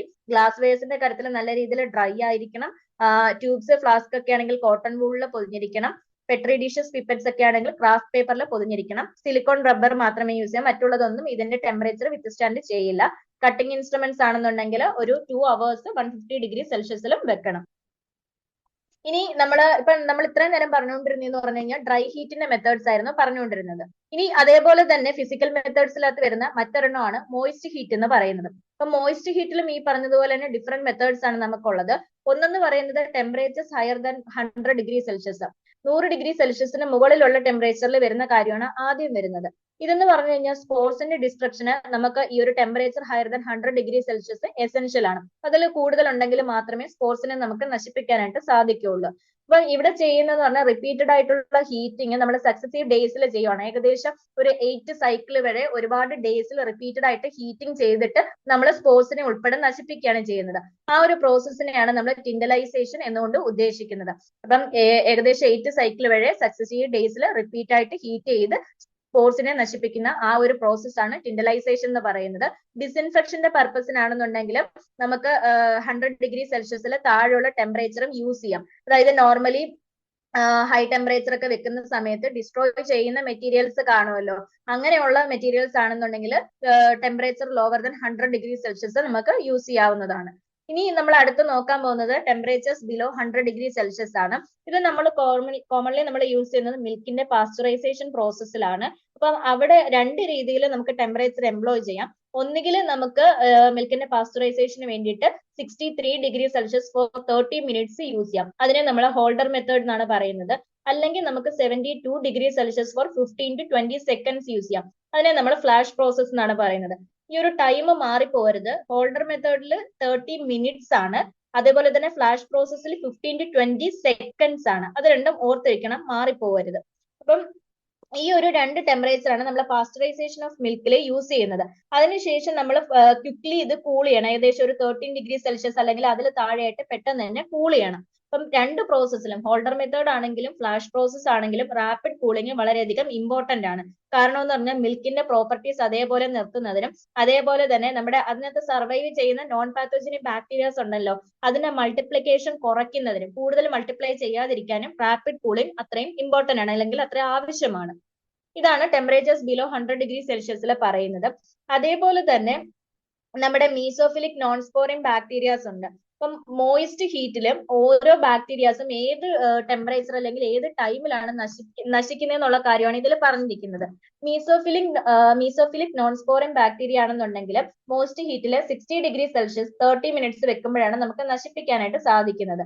ഇനി സ്റ്റഫൈലോകോക്കസ് ഓറിയസും സ്ട്രെപ്റ്റോകോക്കസ് ഫീക്കാലിസും ആണെന്നുണ്ടെങ്കിൽ 60 മിനിറ്റ്സ് ആവശ്യമായിട്ടുണ്ട്. ഇനി നമ്മുടെ എല്ലാ ബാക്ടീരിയാസിന്റെ അല്ലെങ്കിൽ ഈസ്റ്റ്, മൗൾഡ് ഇതിന്റെയൊക്കെ വെജിറ്റേറ്റീവ് ഫോംസിനെ നശിപ്പിക്കണം എന്നുണ്ടെങ്കിൽ 80 ഡിഗ്രി സെൽഷ്യസ് 15 മിനിറ്റ്സ് ആണ് നമ്മൾ വെക്കേണ്ടത്. ക്ലോസ്ട്രീഡിയം ബോട്ടിലിന് ആണെങ്കിൽ 120 ഡിഗ്രി സെൽഷ്യസ് 4 മിനിറ്റ്സ് അല്ലെങ്കിൽ 100 ഡിഗ്രി സെൽഷ്യസ് ഫോർ 330 മിനിറ്റ്സ് ആണ് ഡിസ്ട്രക്ഷൻ ആവശ്യമായിട്ടുള്ളത്. ഇനി പോളിയോമൈലൈറ്റിസ് വൈറസ് ആണെങ്കിലോ 60 ഡിഗ്രി സെൽഷ്യസ് 30 മിനിറ്റ്സിലേക്കാണ് വേണ്ടത്. ഹെപ്പറ്റൈറ്റിസ് വൈറസ് ആണെന്നുണ്ടെങ്കിൽ സീറത്തിലാണെങ്കിൽ 60 ഡിഗ്രി സെൽഷ്യസ് ഫോർ 10 hours ആണ് ഡിസ്ട്രക്ഷന് വേണ്ടുന്നത്. ഇനി ബാക്ടീരിയോഫേജസിന്റെ കാര്യം നമ്മൾ പറഞ്ഞിട്ടുണ്ടായിരുന്നു. അതിനാണെങ്കിൽ അതിന്റെ ഡിസ്ട്രക്ഷന് 65 to 80 ഡിഗ്രി സെൽഷ്യസ് ആണ് നമുക്ക് ആവശ്യമായിട്ടുള്ളത്. ഇനി ക്ലോത്തിങ്, ബെഡ് ക്ലോത്ത്സ്, അതുപോലെ തന്നെ ഈറ്റിംഗ് യൂട്ടൻസിൽസ്, ചില നഴ്സിംഗ് എക്യുപ്മെന്റ്സ് ഇതൊക്കെ ഡിസിൻഫെക്ടന്റ് ചെയ്യണമെന്നുണ്ടെങ്കിൽ ഒരു 70 to 80 ഡിഗ്രി സെൽഷ്യസിലാണ് നമ്മൾ ചെയ്യേണ്ടത്. സൈറ്റോസ്കോപ്സ്, സ്പെക്കുല, അപ്പാരറ്റസ്, അതൊക്കെ നമ്മുടെ ബോയിലിംഗ് വഴി ഡാമേജ് വരാൻ സാധ്യതയുള്ള ഇങ്ങനെയുള്ള എക്യുപ്മെന്റ്സ് ആണെന്നുണ്ടെങ്കിൽ അത് നമുക്ക് ഡിസിൻഫെക്ട് ചെയ്യാൻ 75°C 10 മിനിറ്റ്സ് വെച്ചാൽ മതി. അപ്പം ഇത് ജസ്റ്റ് ഒന്ന് നോക്കി വെച്ചിരുന്നാൽ മതി, അത്രയും ഇല്ല. ഓരോ ബാക്ടീരിയാസ് അല്ലെങ്കിൽ ഓരോന്നും ഏതൊരു ടെമ്പറേച്ചറിലാണ് ഡിസ്ട്രോയ് ആവുന്നത് അല്ലെങ്കിൽ ഏത് ടെമ്പറേച്ചർ ആ ബാക്ടീരിയ നശിക്കുന്നതെന്നുള്ള കാര്യമാണ് ഇതിൽ പറഞ്ഞിരിക്കുന്നത്. ഇനി നമ്മളിപ്പം ടെമ്പറേച്ചേഴ്സ് മോയിസ്റ്റ് ഹീറ്റിലുള്ള കാര്യമാണ് പറഞ്ഞത്. അതിൽ തന്നെ last one temperatures at 100°C. അപ്പൊ 100°C വരുവാണെങ്കിൽ ആ ഒരു ടെമ്പറേച്ചർ നമ്മൾ ബോയിലിംഗ് എന്നാണ് ആ ഒരു പ്രോസസ്സിനെ പറയുന്നത്. അപ്പം വെജിറ്റേറ്റീവ് ബാക്ടീരിയാസിന്റെ കാര്യത്തിലാണെങ്കിൽ അതെല്ലാം ഓൾമോസ്റ്റ് ഒരു 90 to 100°C ആകുമ്പോഴത്തേന് തന്നെ നമുക്ക് അതിനെ നശിപ്പിക്കാനായിട്ട് സാധിക്കും. അതേസമയം സ്പോറിൻ ബാക്ടീരിയ ആണെന്നുണ്ടെങ്കിൽ കുറച്ചും കൂടെ ബോയിലിംഗ്, ആ ഒരു കുറച്ചുകൂടെ ബോയിലിംഗ് കിട്ടിയാൽ മാത്രമേ സ്പോറിൻ ബാക്ടീരിയാസിനെ നമുക്ക് നശിപ്പിക്കാനായിട്ട് സാധിക്കുകയുള്ളൂ. ഇപ്പം ബോയിലിംഗ് എന്ന് പറയുന്നത് നോർമലി നമ്മുടെ സർജിക്കൽ പ്രൊസീജിയേഴ്സിന് യൂസ് ചെയ്യുന്ന ഇൻസ്ട്രുമെന്റ്സ് ഒക്കെ ഉണ്ടല്ലോ, അതിന്റെ സ്റ്റെറിലൈസേഷൻ ഒന്നും ബോയിലിംഗ് റെക്കമെൻഡ് ചെയ്യാറില്ല. അപ്പൊ അത് ജസ്റ്റ് ഈ ഒരു ബോയിലിംഗ് എന്ന് പറയുന്ന ഡിസിൻഫെക്ഷൻ ആയിട്ട് മാത്രമേ കൺസിഡർ ചെയ്തിട്ടുള്ളൂ, സ്റ്റെറിലൈസേഷൻ ആയിട്ട് അങ്ങനെ കൺസിഡർ ചെയ്തിട്ടില്ല. ഓൾമോസ്റ്റ് എല്ലാ വെജിറ്റേറ്റീവ് ബാക്ടീരിയാസും നമുക്ക് 90 to 100°C നശിപ്പിക്കാം. പക്ഷേ സ്പോറിൻ ബാക്ടീരിയ ആണെന്നുണ്ടെങ്കിൽ അതിൽ കൂടുതൽ ബോയിലിംഗിൽ കൂടുതൽ ടെമ്പറേച്ചർ വെച്ചാൽ മാത്രമേ നശിപ്പിക്കാനായിട്ട് സാധിക്കുകയുള്ളൂ. ഇനി വാട്ടർ എന്ന് പറയുന്നത് ഇതിന്റെ കാര്യത്തിൽ ഹാർഡ് ആയിരിക്കരുത്. അതുപോലെ തന്നെ ഇൻസ്ട്രുമെന്റ്സും ഈ ഒരു ബോയിലിംഗിന്റെ കാര്യത്തിലാണെന്നുണ്ടെങ്കിൽ നമ്മൾ ഇതിനകത്ത് വെക്കുന്ന ഇമ്മേഴ്സ് ചെയ്ത്, അതായത് ഇൻസ്ട്രുമെന്റ്സ് ഒക്കെ ഇതിനകത്ത് ബോയിൽ ചെയ്യാൻ വെക്കുന്നത് അത് ഫുള്ളി ഇമ്മേഴ്സ്ഡ് ആയിരിക്കണം. ഒരു 30 മിനിറ്റ്സ് അല്ലെങ്കിൽ 1 മണിക്കൂർ വരെ അറ്റ്ലീസ്റ്റ്. നമ്മുടെ വാട്ടർ ഹാർഡ് ആയിരിക്കരുത്. അതുപോലെ തന്നെ അതിനകത്തോട്ട് വെക്കുന്ന ഇൻസ്ട്രുമെന്റ്സ് എല്ലാം നല്ല രീതിയിൽ ബോയിലിംഗ് വാട്ടറിൽ മുങ്ങിക്കിടക്കുന്ന രീതിയിൽ ഇമ്മേഴ്സ് ചെയ്തായിരിക്കണം ഉണ്ടായിരിക്കേണ്ടത്. ഏകദേശം 30 മിനിറ്റ് മുതൽ ഒരു 1 അവർ വരെ അറ്റ്ലീസ്റ്റ് നമ്മൾ ഇതിനകത്ത് ഇങ്ങനെ ഇമ്മേഴ്സ് ചെയ്ത് വെക്കുകയും വേണം. ഇനി അടുത്തെന്ന് പറയുന്നത് സ്റ്റീം അണ്ടർ പ്രഷർ ആണ്. അതും ഈ ഒരു മോയ്സ്റ്റ് ഹീറ്റിനകത്ത് വരുന്നതാണ്. അപ്പൊ ഇവിടെ നമ്മൾ പറയുന്നത് ഓട്ടോക്ലേവ് അല്ലെങ്കിൽ സ്റ്റീം സ്റ്റെറിലൈസറിന്റെ ഒരു പ്രിൻസിപ്പിൾ ആണ് ഇവിടെ പ്രധാനമായിട്ടും പറയുന്നത്. അപ്പം ഇതിന്റെ കാര്യത്തിൽ നമ്മൾ നോക്കിക്കഴിഞ്ഞാൽ വാട്ടർ ബോയിൽ ചെയ്യുന്നതെന്ന് പറഞ്ഞാൽ നോർമലി അതിന്റെ വേപ്പർ പ്രഷർ പുറത്തുള്ള അറ്റ്മോസ്ഫിയറിന്റെ പ്രഷറുമായിട്ട് ഈക്വൽ ആവുന്ന സമയത്താണ് ഈ ഒരു വാട്ടർ ബോയിൽ ആവുന്നത്. അപ്പം ഈ ഒരു വാട്ടർ തന്നെ ബോയിൽ ചെയ്യുന്ന നമ്മളൊരു ക്ലോസ്ഡ് വെസലിൽ വെച്ചാണെന്ന് വിചാരിക്കാം. ഒരു ക്ലോസ്ഡ് വെസലിൽ വെച്ച് നമ്മൾ ഈ ഒരു വാട്ടർ ബോയിൽ ചെയ്യുന്ന സമയത്ത് ഇതിനകത്തുള്ള ഈ ഒരു വെസലിനകത്തുള്ള പ്രഷർ ഇൻക്രീസ് ചെയ്യുന്നു. അതേപോലെ തന്നെ ആ ഒരു വാട്ടർ ബോയിൽ ചെയ്യുന്ന ടെമ്പറേച്ചറും അതേപോലെ ഇൻക്രീസ് ചെയ്യുന്നു. അപ്പം ഈ ഒരു സ്റ്റീം അതിനകത്ത് നിന്ന് വരുമല്ലോ, അത് നമ്മുടെ കൂളർ സർഫസുമായിട്ട് വന്ന് കോണ്ടാക്റ്റിന് മുകളിൽ കൂളർ സർഫസ് കാണും. അതുമായിട്ട് കോണ്ടാക്റ്റിൽ വരുന്ന സമയത്ത് ഇത് കണ്ടൻസ് ചെയ്തിട്ട് തിരിച്ചെന്തായിട്ട് മാറും? വാട്ടർ ആയിട്ട് മാറും. അങ്ങനെ ആ ഒരു ഹീറ്റിനെ ആ ഒരു സർഫസിലോട്ട് കൊടുക്കുകയും അങ്ങനെ ആ ഒരു സർഫസിന്റെ ടെമ്പറേച്ചർ റൈസ് ചെയ്യുകയും ചെയ്യുന്നു. ഇപ്പൊ ഓട്ടോക്ലേവിന്റെ ഒരു പ്രിൻസിപ്പിൾ ആണ് ഇവിടെ പറയുന്നത്. നോർമലി വാട്ടർ ബോയിൽ ചെയ്യുന്ന അതിന്റെ വേപ്പർ പ്രഷറും പുറത്തുള്ള അറ്റ്മോസ്ഫിയറിക് പ്രഷറും ഒരേപോലെ ആവുമ്പോഴാണ് നമ്മൾ ഈ ഒരു വാട്ടർ ക്ലോസ്ഡ് വെസൽ വെച്ച് ബോയിൽ ചെയ്യുകയാണെന്നുണ്ടെങ്കിൽ ഇതിനകത്തുള്ള പ്രഷർ ഇൻക്രീസ് ചെയ്തിട്ട് വാട്ടർ ബോയിൽ ചെയ്യുന്ന ടെമ്പറേച്ചർ കൂടി ഇൻക്രീസ് ചെയ്യുന്നു. അപ്പൊ അങ്ങനെ സ്റ്റീം വരുന്ന സമയത്ത് ഇത് മുകളിലുള്ള കൂളർ സർഫസുമായിട്ട് കോണ്ടാക്റ്റിൽ വരുമ്പോൾ അവിടെ കണ്ടൻസേഷൻ നടന്ന് തിരിച്ച് വാട്ടർ ആയിട്ട് മാറുന്നു. അങ്ങനെ ഇതിന്റെ ഹീറ്റിനെ നമ്മുടെ ആ സർഫസിലേക്ക് കൊടുത്തിട്ട് സർഫസിന്റെ ടെമ്പറേച്ചർ ഇൻക്രീസ് ചെയ്യുന്നു. അപ്പം ആ ഒരു സ്റ്റീം ഇരുന്ന സ്ഥലത്ത് ഒരു ലാർജ് റിഡക്ഷൻ, ആ ഒരു വോളിയത്തിലെ ലാർജ് റിഡക്ഷൻ വരുന്നു. കാരണം അത് കണ്ടൻസ് ചെയ്ത് വാട്ടർ ആയിട്ട് മാറിയല്ലോ. അപ്പൊ സ്റ്റീം നിന്ന സ്ഥലത്ത് ഒരു ലാർജ് റിഡക്ഷൻ ആ ഒരു വോളിയത്തിൽ വരുന്നു. അങ്ങനെ കൂടുതൽ സ്റ്റീം ആ ഒരു ഏരിയയിലേക്ക് ഫില്ല് ചെയ്യുന്നു.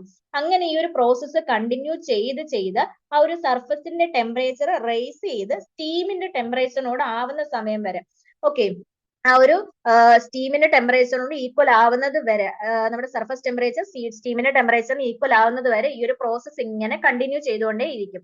അങ്ങനെ sterilization by steam under pressure നമ്മൾ നോർമലി ക്യാരി ഔട്ട് ചെയ്യുന്ന ടെമ്പറേച്ചർ എന്ന് പറയുന്നത് ഒരു 108°C 147°C ഇടയ്ക്കായിരിക്കും. അത് ജസ്റ്റ് ഒന്ന് ഓർത്ത് വെച്ചിരിക്കുക.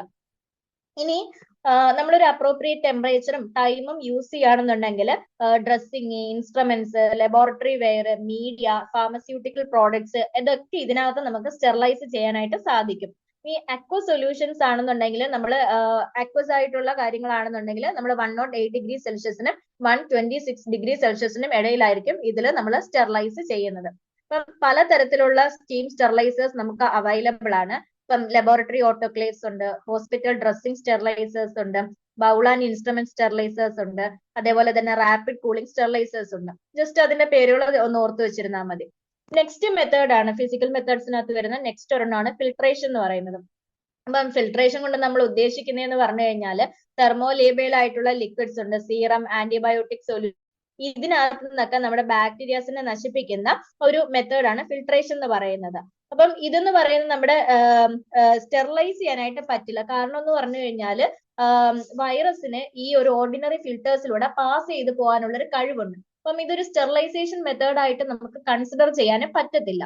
അപ്പം ഇതിന്റെ കൂട്ടത്തിൽ നമ്മൾ മെംബ്രെയിൻ ഫിൽറ്റേഴ്സും കൂടെ യൂസ് ചെയ്യണം. ഒരു അപ്രോപ്രിയേറ്റ് പോർ ഡയമീറ്റർ ഉള്ള ഒരു മെംബ്രെയിൻ ഫിൽറ്റർ യൂസ് ചെയ്യുകയാണെന്നുണ്ടെങ്കിൽ നമുക്ക് ഈ വൈറസിനെ ഇതിനകത്തുനിന്ന് മാറ്റി നിർത്താനായിട്ട് സാധിക്കും. അങ്ങനെയാണെങ്കിൽ ഒരു സ്റ്റെറിലൈസേഷൻ മെത്തേഡായിട്ട് നമുക്ക് യൂസ് ചെയ്യാൻ പറ്റും. അല്ലാതെ നോർമലി നോക്കുകയാണെന്നുണ്ടെങ്കിലും ബാക്ടീരിയാസിനെ മാത്രമേ ഇതിനകത്തുനിന്ന് റിമൂവ് ചെയ്യാനായിട്ട് സാധിക്കുകയുള്ളൂ. വൈറസിന് ഇതിനകത്തൂടെ പാസ് ചെയ്ത് പോകാനായിട്ട് സാധിക്കും. അപ്പൊ നമ്മളിതൊരു ഡിസിൻഫെക്ഷൻ മെത്തേഡായിട്ട് മാത്രമേ കൺസിഡർ ചെയ്യുന്നുള്ളൂ. പിന്നെ ഈ തെർമോലേബിൾ കൊണ്ട് ഉദ്ദേശിക്കുന്നതെന്ന് പറഞ്ഞു കഴിഞ്ഞാൽ പെട്ടെന്ന് തന്നെ ഡീനാച്ചർ ചെയ്യാൻ പറ്റുന്ന എന്തെങ്കിലും ഹീറ്റിനോട് എക്സ്പോഷർ വരുന്ന സമയത്ത് പെട്ടെന്ന് തന്നെ നശിപ്പിക്കുന്ന അല്ലെങ്കിൽ ബ്രേക്ക് ഡൗൺ ചെയ്യുന്ന തരത്തിലുള്ള കാര്യങ്ങളാണ് തെർമോലേബിൾ എന്ന് പറയുന്നത്. അപ്പം സീറം, ആന്റിബയോട്ടിക് സൊല്യൂഷൻ ഇങ്ങനെയൊക്കെ ഉള്ളത് തെർമോലേബിൾ ആയിട്ടുള്ള ലിക്വിഡ്സ് ആണ്. അതിനകത്തുനിന്ന് ബാക്ടീരിയ റിമൂവ് ചെയ്യാൻ വേണ്ടിയിട്ട് യൂസ് ചെയ്യുന്ന ഒരു മെത്തേഡാണ് ഫിൽട്രേഷൻ എന്ന് പറയുന്നത്. ഇനി നെക്സ്റ്റ് എന്ന് പറയുന്നത് റേഡിയേഷൻ ആണ്. അതും ഫിസിക്കൽ മെത്തേഡ്സിനകത്ത് വരുന്ന ഒരെണ്ണമാണ്. നമുക്കിവിടെ രണ്ട് ടൈപ്പിൽ റേഡിയേഷൻസ് യൂസ് ചെയ്യാം സ്റ്റെറിലൈസേഷന് വേണ്ടിയിട്ട്. ഒന്നെന്ന് പറയുന്നത് നോൺ അയണൈസിങ് ആണ്, രണ്ടെന്ന് പറയുന്നത് അയണൈസിങ് ആണ്. ഇതിൽ ഇൻഫ്രാറെഡ് റേസും അൾട്രാവയലറ്റ് റേസും ആണെങ്കിൽ നോൺ അയണൈസിങ് ടൈപ്സ് ആണ്. അതേസമയം ഗാമ റേസും ഹൈ എനർജി ഇലക്ട്രോൺസും ആണെന്നുണ്ടെങ്കിൽ അയണൈസിങ് ടൈപ്പും ആണ്. ഇതിൽ ഇൻഫ്രാറെഡ് റേഡിയേഷനെ കുറിച്ച് പറയുവാണെന്നുണ്ടെങ്കിൽ ഇവിടെ ഓർഗാനിസംസിനെ നമ്മളെ നശിപ്പിക്കുന്നത് ഓക്സിഡേഷൻ, അതായത് ഇവിടെ ജനറേറ്റ് ചെയ്യുന്ന ഹീറ്റിന്റെ ഫലമായിട്ട് വരുന്ന ഓക്സിഡേഷൻ എന്ന് പറയുന്ന പ്രോസസ്സ് കാരണമാണ് നമ്മളിവിടെ ഓർഗാനിസംസിനെ നശിപ്പിക്കുന്നത്. ഇതെന്ന് പറയുന്നത് നമ്മുടെ സിറിഞ്ചസിന്റെയും മറ്റുള്ള മെറ്റീരിയൽസിന്റെ ഒക്കെ മാസ്സായിട്ടുള്ള സ്റ്റെറിലൈസേഷന് വേണ്ടിയിട്ടാണ് യൂസ് ചെയ്യുന്നത്. ഇനി അൾട്രാവയലറ്റ് റേഡിയേഷന്റെ കാര്യം നോക്കുവാണെങ്കിൽ നമ്മുടെ entry ways, hospital wards, operation rooms, virus laboratories, ഇങ്ങനെയുള്ള എൻക്ലോസ്ഡ് ആയിട്ടുള്ള ഏരിയാസ് ഉണ്ടല്ലോ, ഇതൊക്കെ ഡിസിൻഫെക്ട് ചെയ്യാൻ വേണ്ടിയിട്ടാണ് നമ്മൾ അൾട്രാവയലറ്റ് റേഡിയേഷൻ കോമൺലി യൂസ് ചെയ്യുന്നത്. ഇനി ഗാമ റേഡിയേഷന്റെ ഹൈ എനർജി ഇലക്ട്രോൺസിന്റെ കാര്യം പറയുകയാണെങ്കിൽ കൊമേഴ്ഷ്യൽ പ്ലാന്റ്സിലൊക്കെയാണ് നമ്മൾ നോർമലി യൂസ് ചെയ്യുന്നത്. അല്ലാതെ ഹോസ്പിറ്റൽസിലോ ലബോറട്ടറീസിലോ ഒന്നും ഈ ഒരു ഗാമ റേഡിയേഷനും ഹൈ എനർജി ഇലക്ട്രോൺസും യൂസ് ചെയ്യാറില്ല. അപ്പം ഇത്രയും കാര്യങ്ങളാണ് പ്രധാനമായിട്ടും ഫിസിക്കൽ ഏജൻസിനകത്ത് വരുന്നത്. ഇനി നമുക്ക് രണ്ടാമത്തെ ബ്രോഡ് ആയിട്ടുള്ളതാണ് കെമിക്കൽ ഏജൻസ് എന്ന് പറയുന്നത്. അപ്പം കെമിക്കൽ ഏജൻസിലും ഇതേ പറഞ്ഞതുപോലെ തന്നെ ഡിഫറെന്റ് മെത്തേഡ്സ് വരുന്നുണ്ട്. അപ്പൊ ഓരോന്നും നമുക്ക് നോക്കാം. ഒന്നെന്ന് പറയുന്നത് ആൽക്കഹോൾസിന്റെ കാര്യമാണ് പറയുന്നത്.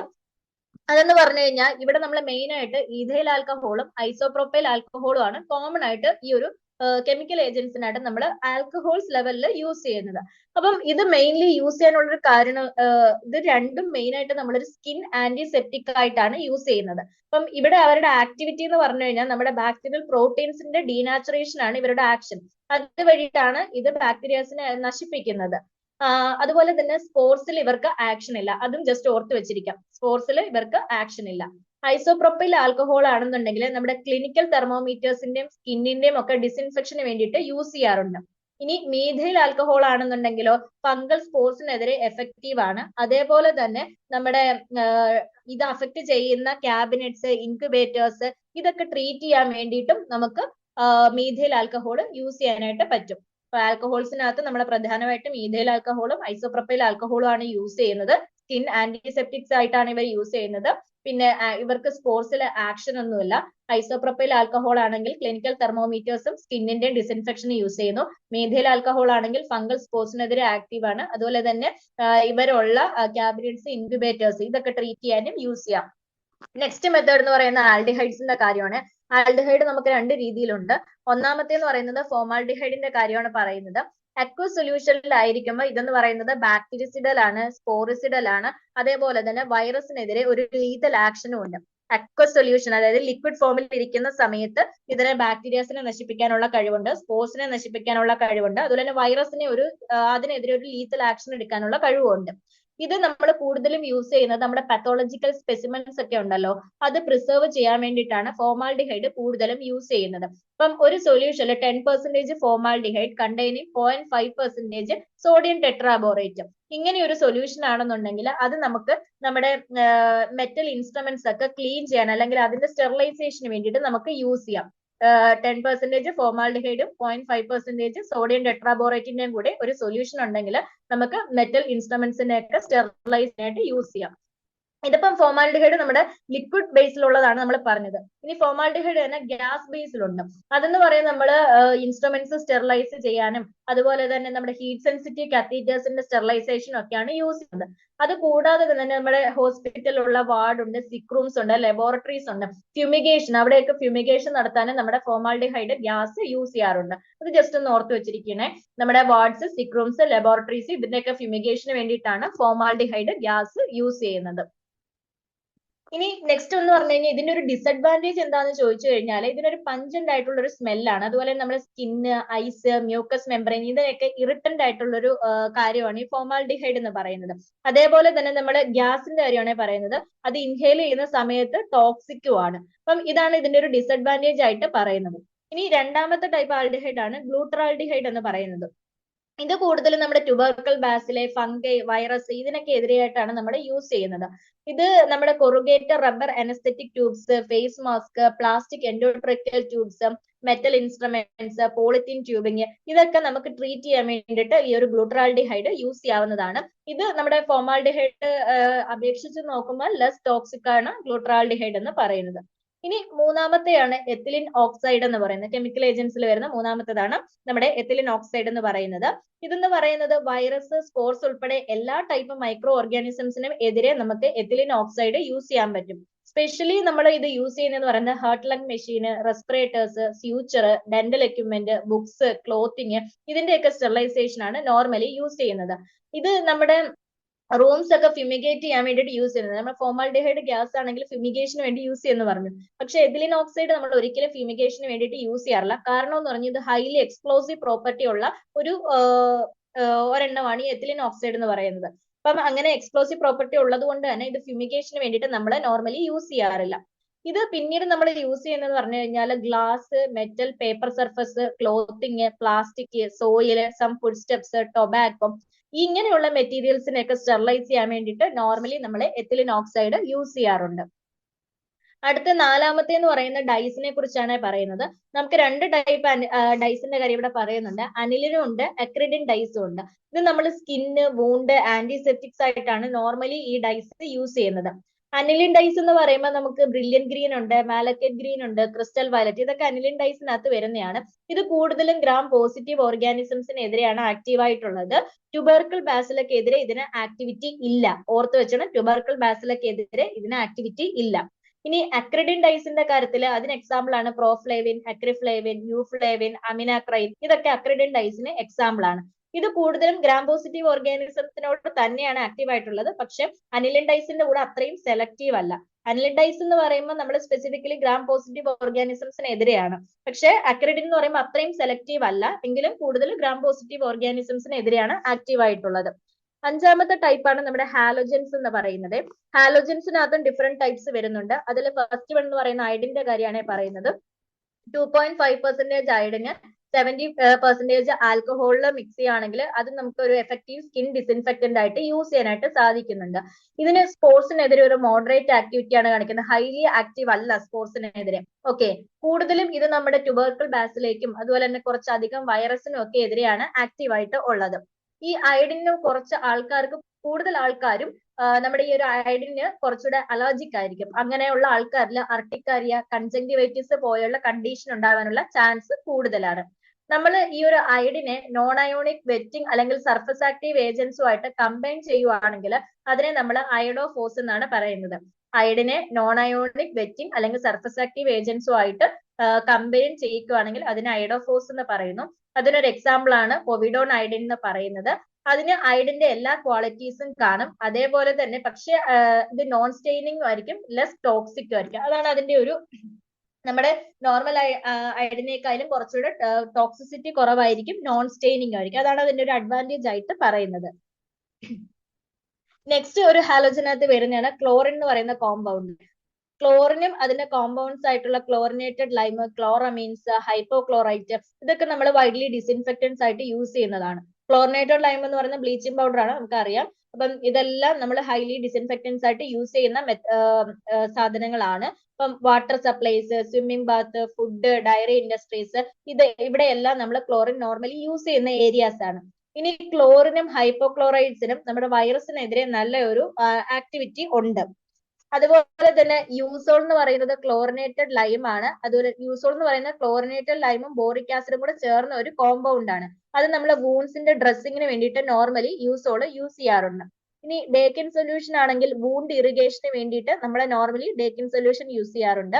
ഇതെല്ലാം നമ്മുടെ ക്ലോറിന്റെ കോമ്പൗണ്ട്സിനകത്ത് വരുന്നതാണ്. ഇനി സോഡിയം ഹൈപ്പോക്ലോറൈറ്റ് ആണെന്നുണ്ടെങ്കിലോ നോർമലി നമ്മുടെ കുഞ്ഞുങ്ങളുടെ ഒക്കെ ഫീഡിംഗ് ബോട്ടിൽസ് ഉണ്ടല്ലോ, അത് ഡിസിൻഫെക്ട് ചെയ്യാനും അതുപോലെ തന്നെ കിച്ചൺ ഹൈജീനും വേണ്ടിയിട്ടാണ് സോഡിയം ഹൈപ്പോക്ലോറൈറ്റ് യൂസ് ചെയ്യുന്നത്. ഇനി ഓർഗാനിക് ക്ലോറമീൻസ് ആണെന്നുണ്ടെങ്കിലോ അത് ആന്റിസെപ്റ്റിക്സ് ആയിട്ടാണ് യൂസ് ചെയ്യുന്നത്. അപ്പം ക്ലോറിനും അതിന്റെ ഓരോ കോമ്പൗണ്ട്സും എന്തിനൊക്കെ യൂസ് ചെയ്യുന്നു എന്നുള്ളതാണ് ഇവിടെ പ്രധാനമായിട്ടും പറയുന്നത്. ഇനി ആറാമത്തതാണ് നമ്മുടെ മെറ്റാലിക് സോൾട്സ് എന്ന് പറയുന്നത്. നമ്മുടെ സിൽവർ, കോപ്പർ, മെർക്കുറി ഇതിന്റെയൊക്കെ സോൾട്ട് നമ്മൾ നോർമലി ഡിസിൻഫെക്ടന്റ് ആയിട്ട് യൂസ് ചെയ്യാറുണ്ട്. പെർക്ലോറൈഡ് ഓഫ് മെർക്കുറി 1/1000 സൊല്യൂഷൻ ആയിട്ട് നമ്മൾ യൂസ് ചെയ്യുകയാണെങ്കിൽ അത് സ്കിന്നിലും ബോഡി സർഫസിലും നമുക്ക് നോർമലി യൂസ് ചെയ്യാവുന്നതാണ്. ഇനി organic compounds thiomersal phenyl mercuric nitrate അതുപോലെ തന്നെ മെർക്കുറോക്രോമ് ഇതൊക്കെ നമ്മുടെ മൈൽഡ് ആന്റിസെപ്റ്റിക്സ് ആയിട്ടും യൂസ് ചെയ്യുന്നുണ്ട്. ഇനി കോപ്പർ സോൾട്ടിന്റെ കാര്യം പറയുകയാണെങ്കിൽ അത് ഫംഗിസൈഡ് ആയിട്ട് നമ്മൾ ഫംഗസിനെ നശിപ്പിക്കാൻ വേണ്ടിയിട്ട് യൂസ് ചെയ്യാറുണ്ട്. സിൽവർ സോൾട്ട് തന്നെ അക്വ സൊല്യൂഷൻ ആണെങ്കിൽ അത് ആന്റിസെപ്റ്റിക് ആയിട്ട് അത്രയും യൂസ് ചെയ്യുന്നത് ലിമിറ്റഡ് യൂസ് മാത്രമേ സിൽവർ സോൾട്ട് അക്വ സൊല്യൂഷന് വരുമ്പോൾ യൂസ് ചെയ്യുന്നുള്ളൂ. ഇനി സിൽവർ നൈട്രേറ്റിന്റെ 1% ആണെങ്കിൽ നോർമലി നമ്മൾ ബേൺസ് പൊള്ളലൊക്കെ വരുന്ന സമയത്ത് അതിന്റെ ട്രീറ്റ്മെന്റിന് വേണ്ടിയിട്ട് സിൽവർ നൈട്രേറ്റ് യൂസ് ചെയ്യാറുണ്ട്. അത് ജസ്റ്റ് ഒന്ന് ഓർത്ത് വെച്ചിരിക്കണേ. ഇതിനകത്തെല്ലാം നോർമലി ഈ പറയുന്ന സാധനങ്ങളെ എങ്ങനെയാണ് അല്ലെങ്കിൽ ഡിസിൻഫെക്ഷൻ അല്ലെങ്കിൽ സ്റ്റെറിലൈസേഷൻ ഹെൽപ്പ് ചെയ്യുന്നതെന്നാണ് പറയുന്നത്. അപ്പം ഇതിന്റെ കാര്യത്തില് നമ്മുടെ സിൽവർ നൈട്രേറ്റ് സൊല്യൂഷന്റെ കാര്യം പറഞ്ഞല്ലോ, അത് 2% സിൽവർ നൈട്രേറ്റ് സൊല്യൂഷന് ഓരോ ഡ്രോപ്പ് വീതം നമ്മുടെ ന്യൂബോൺ ബേബീസിന്റെ ഐസിൽ ഇൻസ്റ്റോൾ ചെയ്യുവാണെങ്കിൽ അതൊരു പ്രൊഫൈലാക്സിസ് ആയിട്ടാണ് കൺസിഡർ ചെയ്യുന്നത്. നമ്മൾ ഗൊണേറിയ എന്ന് പറയുന്ന ആ ഒരു അസുഖത്തിന്റെ പ്രൊഫൈലാക്സിസ് ആയിട്ടാണ് ഈ ഒരു 2% സിൽവർ നൈട്രേറ്റ് സൊല്യൂഷൻ കുഞ്ഞുങ്ങളുടെ ന്യൂബോൺ ബേബീസിന്റെ ഐസിൽ നമ്മൾ ഇൻസ്റ്റോൾ ചെയ്ത് കൊടുക്കുന്നു ഓരോ ഡ്രോപ്പ് വീതം. ഇനി നെക്സ്റ്റ് നമ്മുടെ ഈ ഒരു കെമിക്കൽ ഏജൻസിനകത്ത് വരുന്നതാണ് ഫീനോൾസ് എന്ന് പറയുന്നത്. ഫീനോൾസിന്റെ കാര്യം പറയുകയാണെങ്കിൽ നമ്മുടെ സർജറിയുടെ കാര്യത്തിൽ ഇവരുടെ യൂസ് എന്ന് പറയുന്നത് ഫസ്റ്റ് ഇൻട്രൊഡ്യൂസ് ചെയ്തത് ജോസഫ് ലിസ്റ്റർ ആണ്. അതുകൊണ്ട് തന്നെ അദ്ദേഹത്തിനെ ഫാദർ ഓഫ് ആന്റിസെപ്റ്റിക് സർജറി എന്നാണ് അറിയപ്പെടുന്നത്.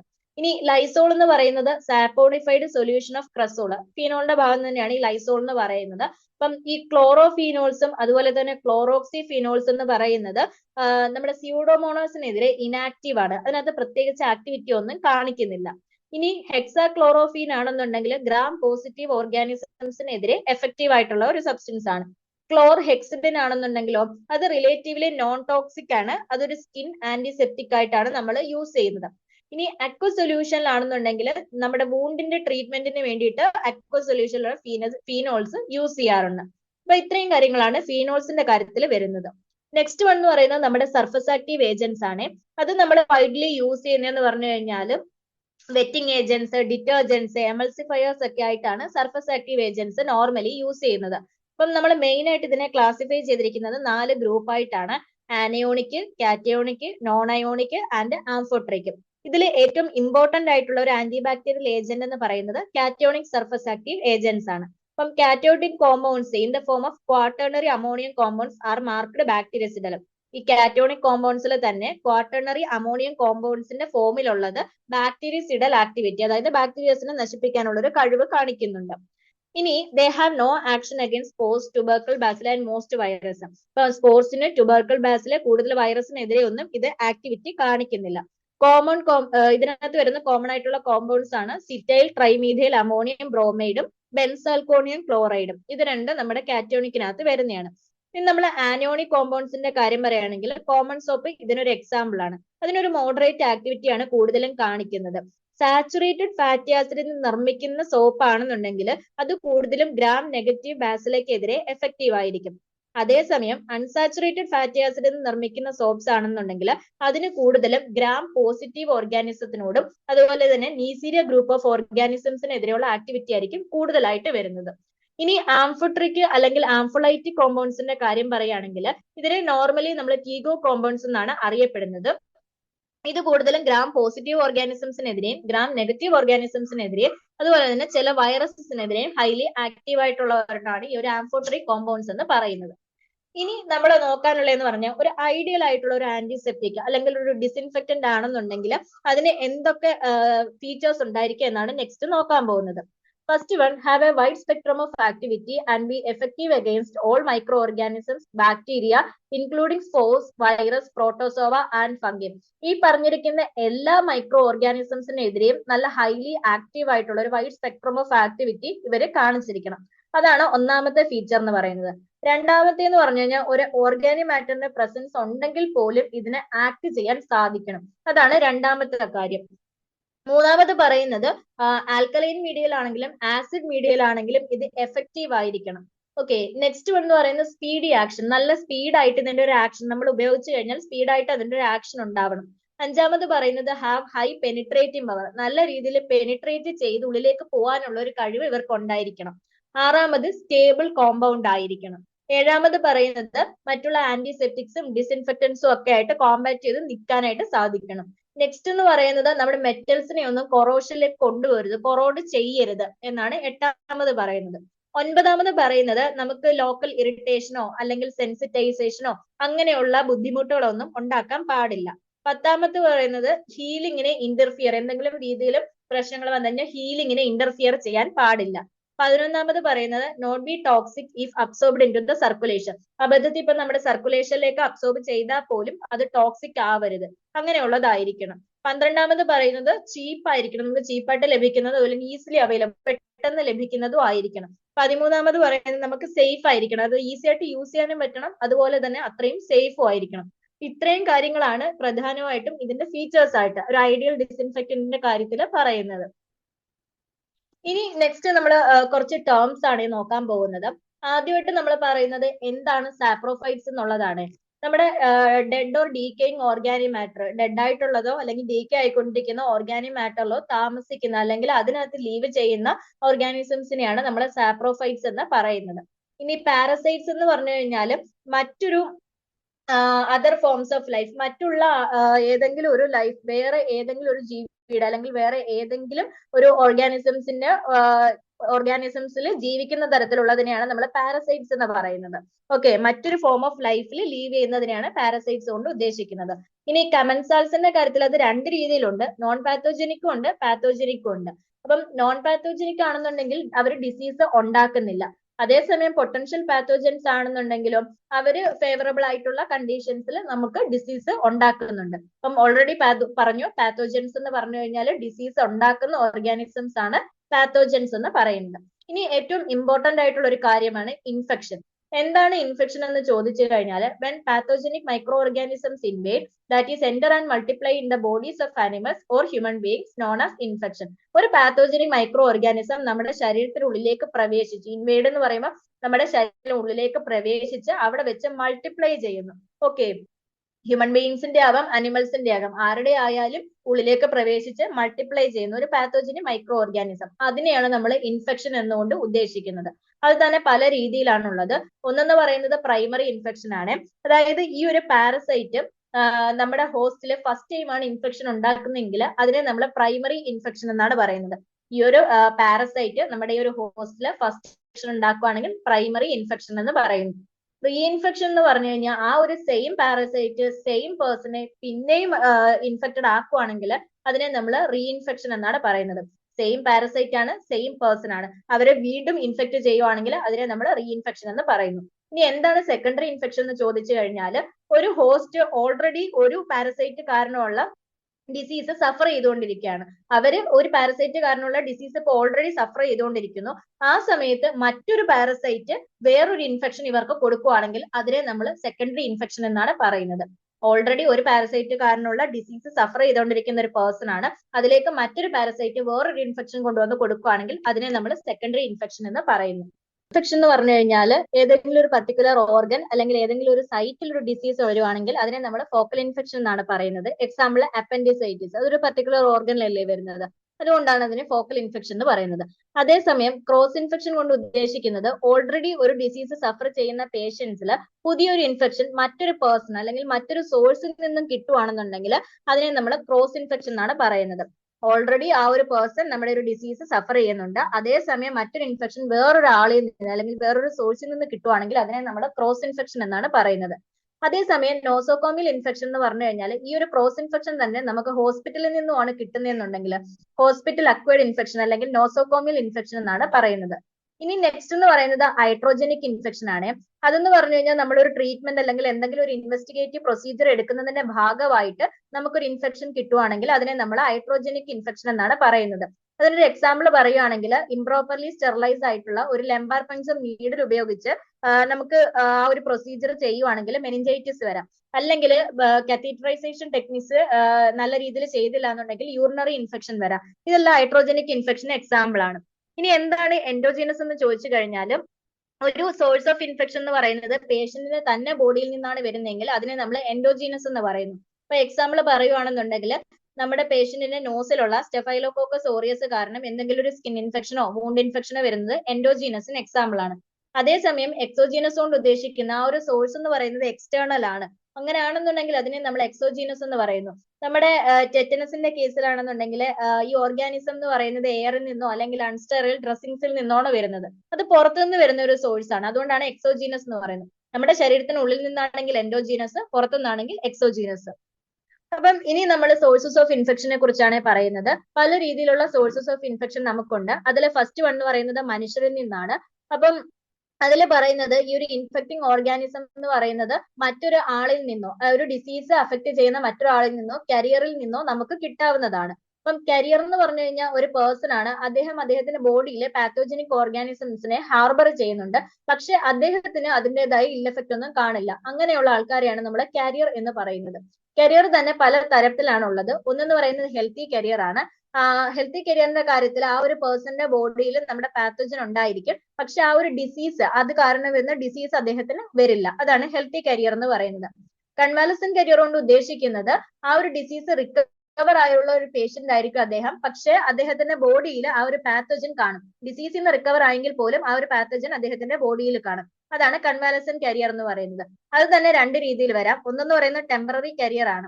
ആ ഒരു കരിയർ സ്റ്റേറ്റ് ഏകദേശം ഒരു 6 മാസത്തിനുള്ളിലൊക്കെ 6 മാസം വരെയൊക്കെ നിൽക്കുന്നുള്ളെങ്കിൽ ടെമ്പററി കരിയർ എന്ന് പറയും. ക്രോണിക് കരിയർ എന്ന് പറഞ്ഞു കഴിഞ്ഞാൽ ആ ഒരു ഓർഗാനിസംസിനെ ഏകദേശം വർഷങ്ങളോളം ക്യാരി ചെയ്യുന്നു അല്ലെങ്കിൽ ലൈഫ് ലോങ് ക്യാരി ചെയ്യുകയാണെങ്കിൽ അതിനെ നമ്മൾ ക്രോണിക് കരിയർ എന്ന് പറയുന്നു. ഇനി കോണ്ടാക്ട് കരിയർ കൊണ്ട് ഉദ്ദേശിക്കുന്നത് ഒരു പേഷ്യന്റിൽ നിന്നുമാണ് ആ ഒരു പാത്തോജനെ നമുക്ക് കിട്ടുന്നതെന്നുണ്ടെങ്കിൽ അയാളെ നമ്മൾ കോണ്ടാക്ട് കരിയർ എന്നാണ്. ഒരു പേഷ്യന്റ് ആയിട്ടുള്ള ഒരാളിൽ നിന്ന് നമുക്കൊരു പാത്തോജനെ കിട്ടുവാണെങ്കിൽ അയാളെ നമ്മൾ കോണ്ടാക്ട് കരിയർ എന്നാണ് പറയുന്നത്. ഇനി പാരഡോക്സിക്കൽ കരിയർ കൊണ്ട് ഉദ്ദേശിക്കുന്നത് മറ്റൊരു കരിയറിൽ നിന്ന് ഈ ഒരു പേഴ്സണ് ഈ ഒരു പാത്തോജനെ അക്വയർ ചെയ്യുവാണെങ്കിൽ അതിനെ നമ്മൾ പാരഡോക്സിക്കൽ കരിയർ എന്നാണ് ഉദ്ദേശിക്കുന്നത്. ഇതാണ് ഫസ്റ്റ് സോഴ്സ് എന്ന് പറയുന്നത്. രണ്ടാമത്തെ സോഴ്സ് എന്ന് പറയുന്നത് അനിമൽസ് ആണ്. ചില സമയത്താണെന്നുണ്ടെങ്കിൽ അനിമൽസിൽ നിന്നുള്ള ഇൻഫെക്ഷൻസ് അവരിൽ ഡിസീസ് ഉണ്ടാക്കാറില്ല. ഓക്കെ, അവരുടെ ഉള്ളിൽ ഈ ഒരു ഇൻഫെക്ഷൻ കാണും, പക്ഷെ അത് അവർക്ക് ഡിസീസ് ഉണ്ടാക്കാറില്ല. അങ്ങനെയുള്ള അനിമൽസ് ഒന്നുകിൽ പാരസൈറ്റ് ആയിട്ട് ആക്ട് ചെയ്യും, അല്ലാന്നുണ്ടെങ്കിൽ ആ ഒരു റിസർവോയർ ഹോസ്റ്റ് ആയിട്ട് ആക്ട് ചെയ്യും.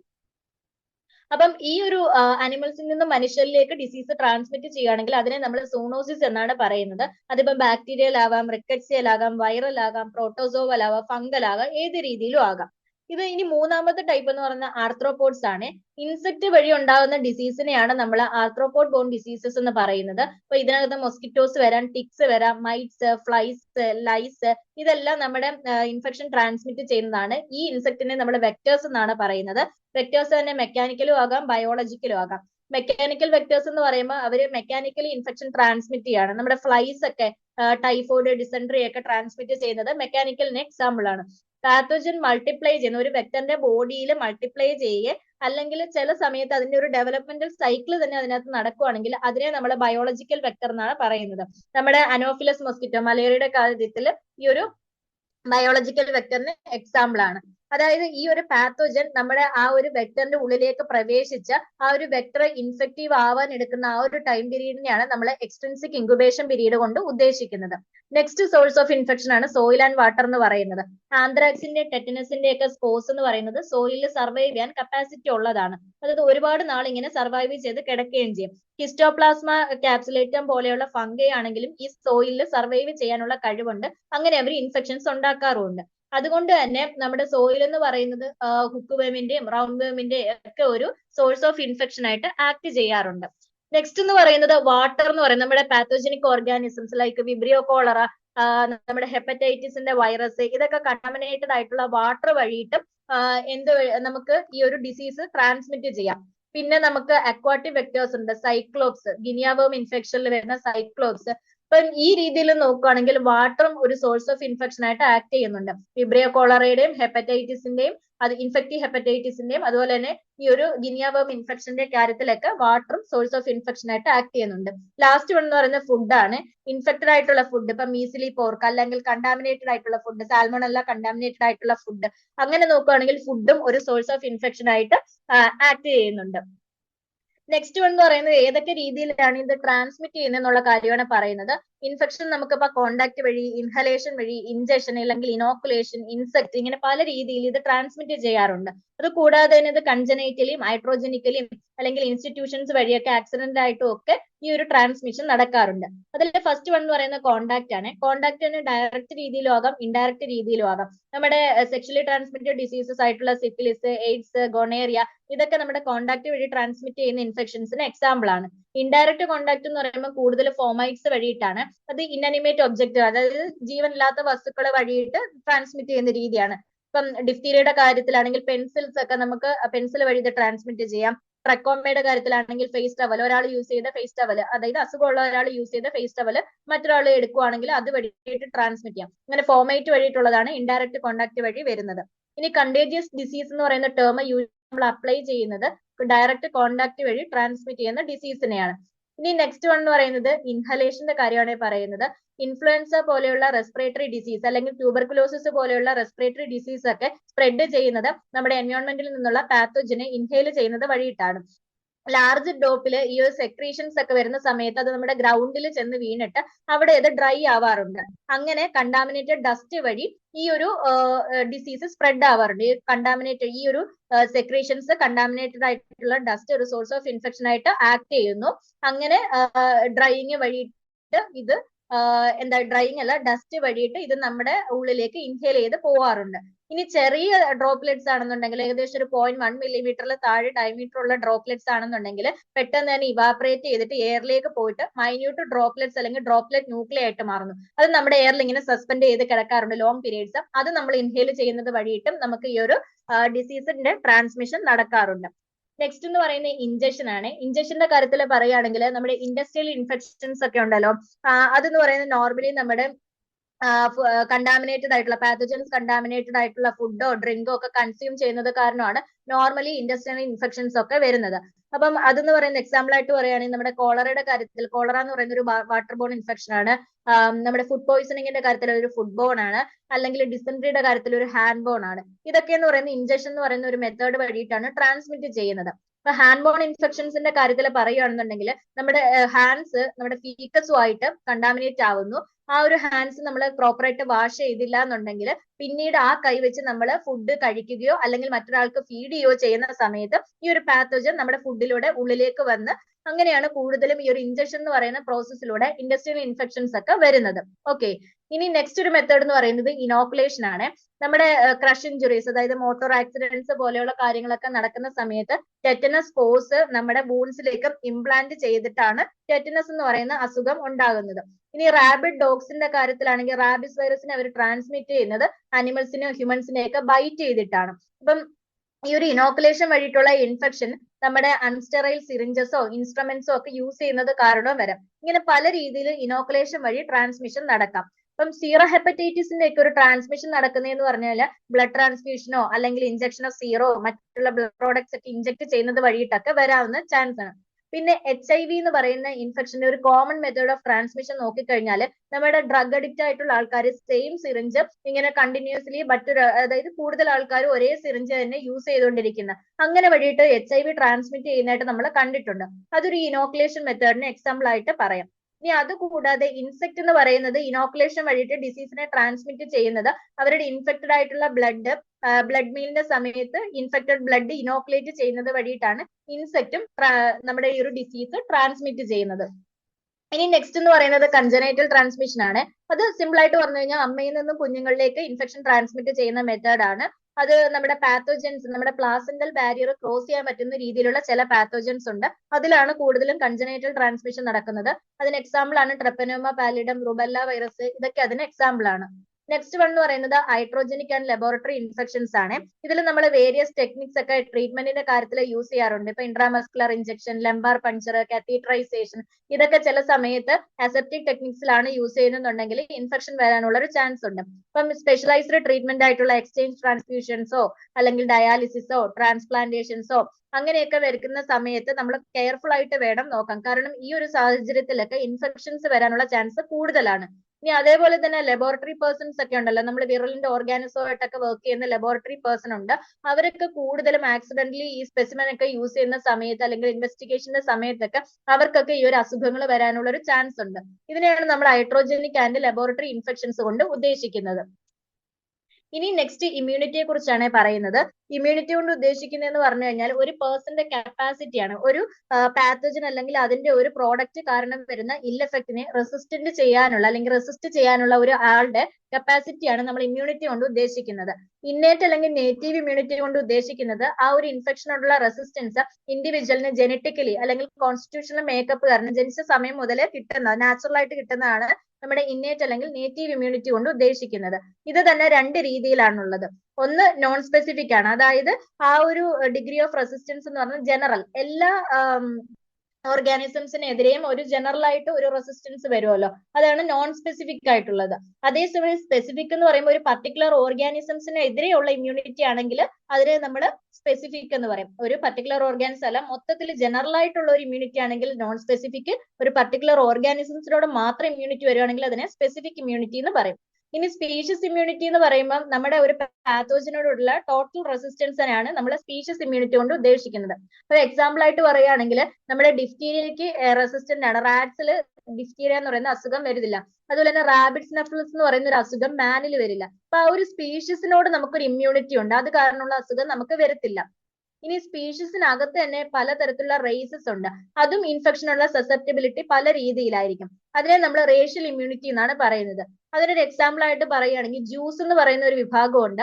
അവരിൽ നമുക്ക് മൈക്കോബാക്ടീരിയം ട്യൂബർക്കുലോസിസ് കാണാൻ പറ്റില്ല. അവര് ആ ഒരു ടിബിയോട് റെസിസ്റ്റന്റ് ആയിട്ടുള്ള ആൾക്കാരാണ്. ഇതിനെയാണ് നമ്മൾ റേഷ്യൽ ഇമ്മ്യൂണിറ്റി കൊണ്ട് ഉദ്ദേശിക്കുന്നത്. നെക്സ്റ്റ് നമ്മൾ അക്വയർഡ് ഇമ്മ്യൂണിറ്റിയുടെ കാര്യമാണ് പറയുന്നത്. ആ ഒരു ലൈഫ് ടൈമിൽ അദ്ദേഹം ജീവിക്കുന്ന ആ ഒരു ലൈഫ് ടൈമിൽ ഒരു ഇൻഡിവിജ്വൽ അക്വയർ ചെയ്തെടുക്കുന്ന റെസിസ്റ്റൻസിനെയാണ് അല്ലെങ്കിൽ നേടിയെടുക്കുന്ന റെസിസ്റ്റൻസിനെയാണ് നമ്മൾ അക്വയർഡ് ഇമ്മ്യൂണിറ്റി കൊണ്ട് ഉദ്ദേശിക്കുന്നത്.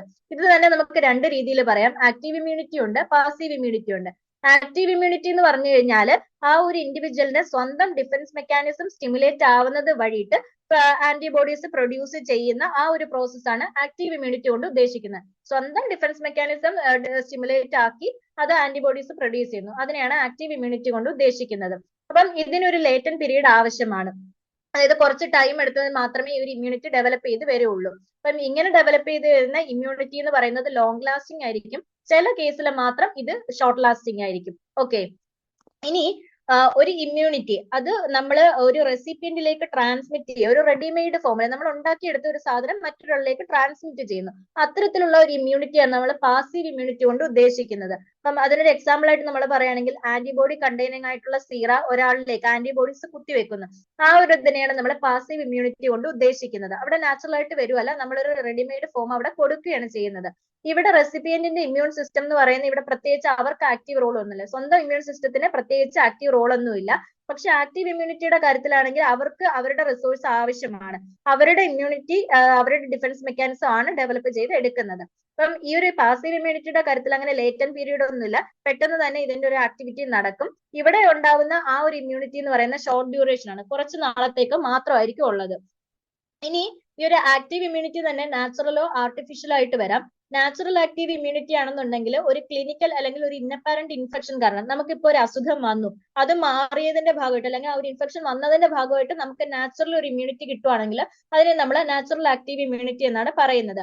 അപ്പം a person who has recovered from an attack of smallpox, measles, poliomyelitis, അപ്പൊ ഇങ്ങനെയുള്ള അസുഖങ്ങളൊക്കെ വന്ന ആൾക്കാരിൽ പിന്നെ നമ്മൾ വരില്ല എന്ന് പറയാറുണ്ടല്ലോ. അതിന് കാരണം അവർക്ക് നാച്ചുറൽ ആയിട്ടൊരു ആക്റ്റീവ് ഇമ്മ്യൂണിറ്റി കിട്ടുന്നത് കാരണമാണ് വരുന്നത്. അപ്പൊ അത് ലോങ് ലാസ്റ്റിംഗ് ആയിട്ടുള്ള അല്ലെങ്കിൽ ലോങ് സ്റ്റാൻഡിംഗ് ആയിട്ടുള്ള ഇമ്മ്യൂണിറ്റി ആയിരിക്കും അത് കാരണം അവർക്ക് കിട്ടുന്നത്.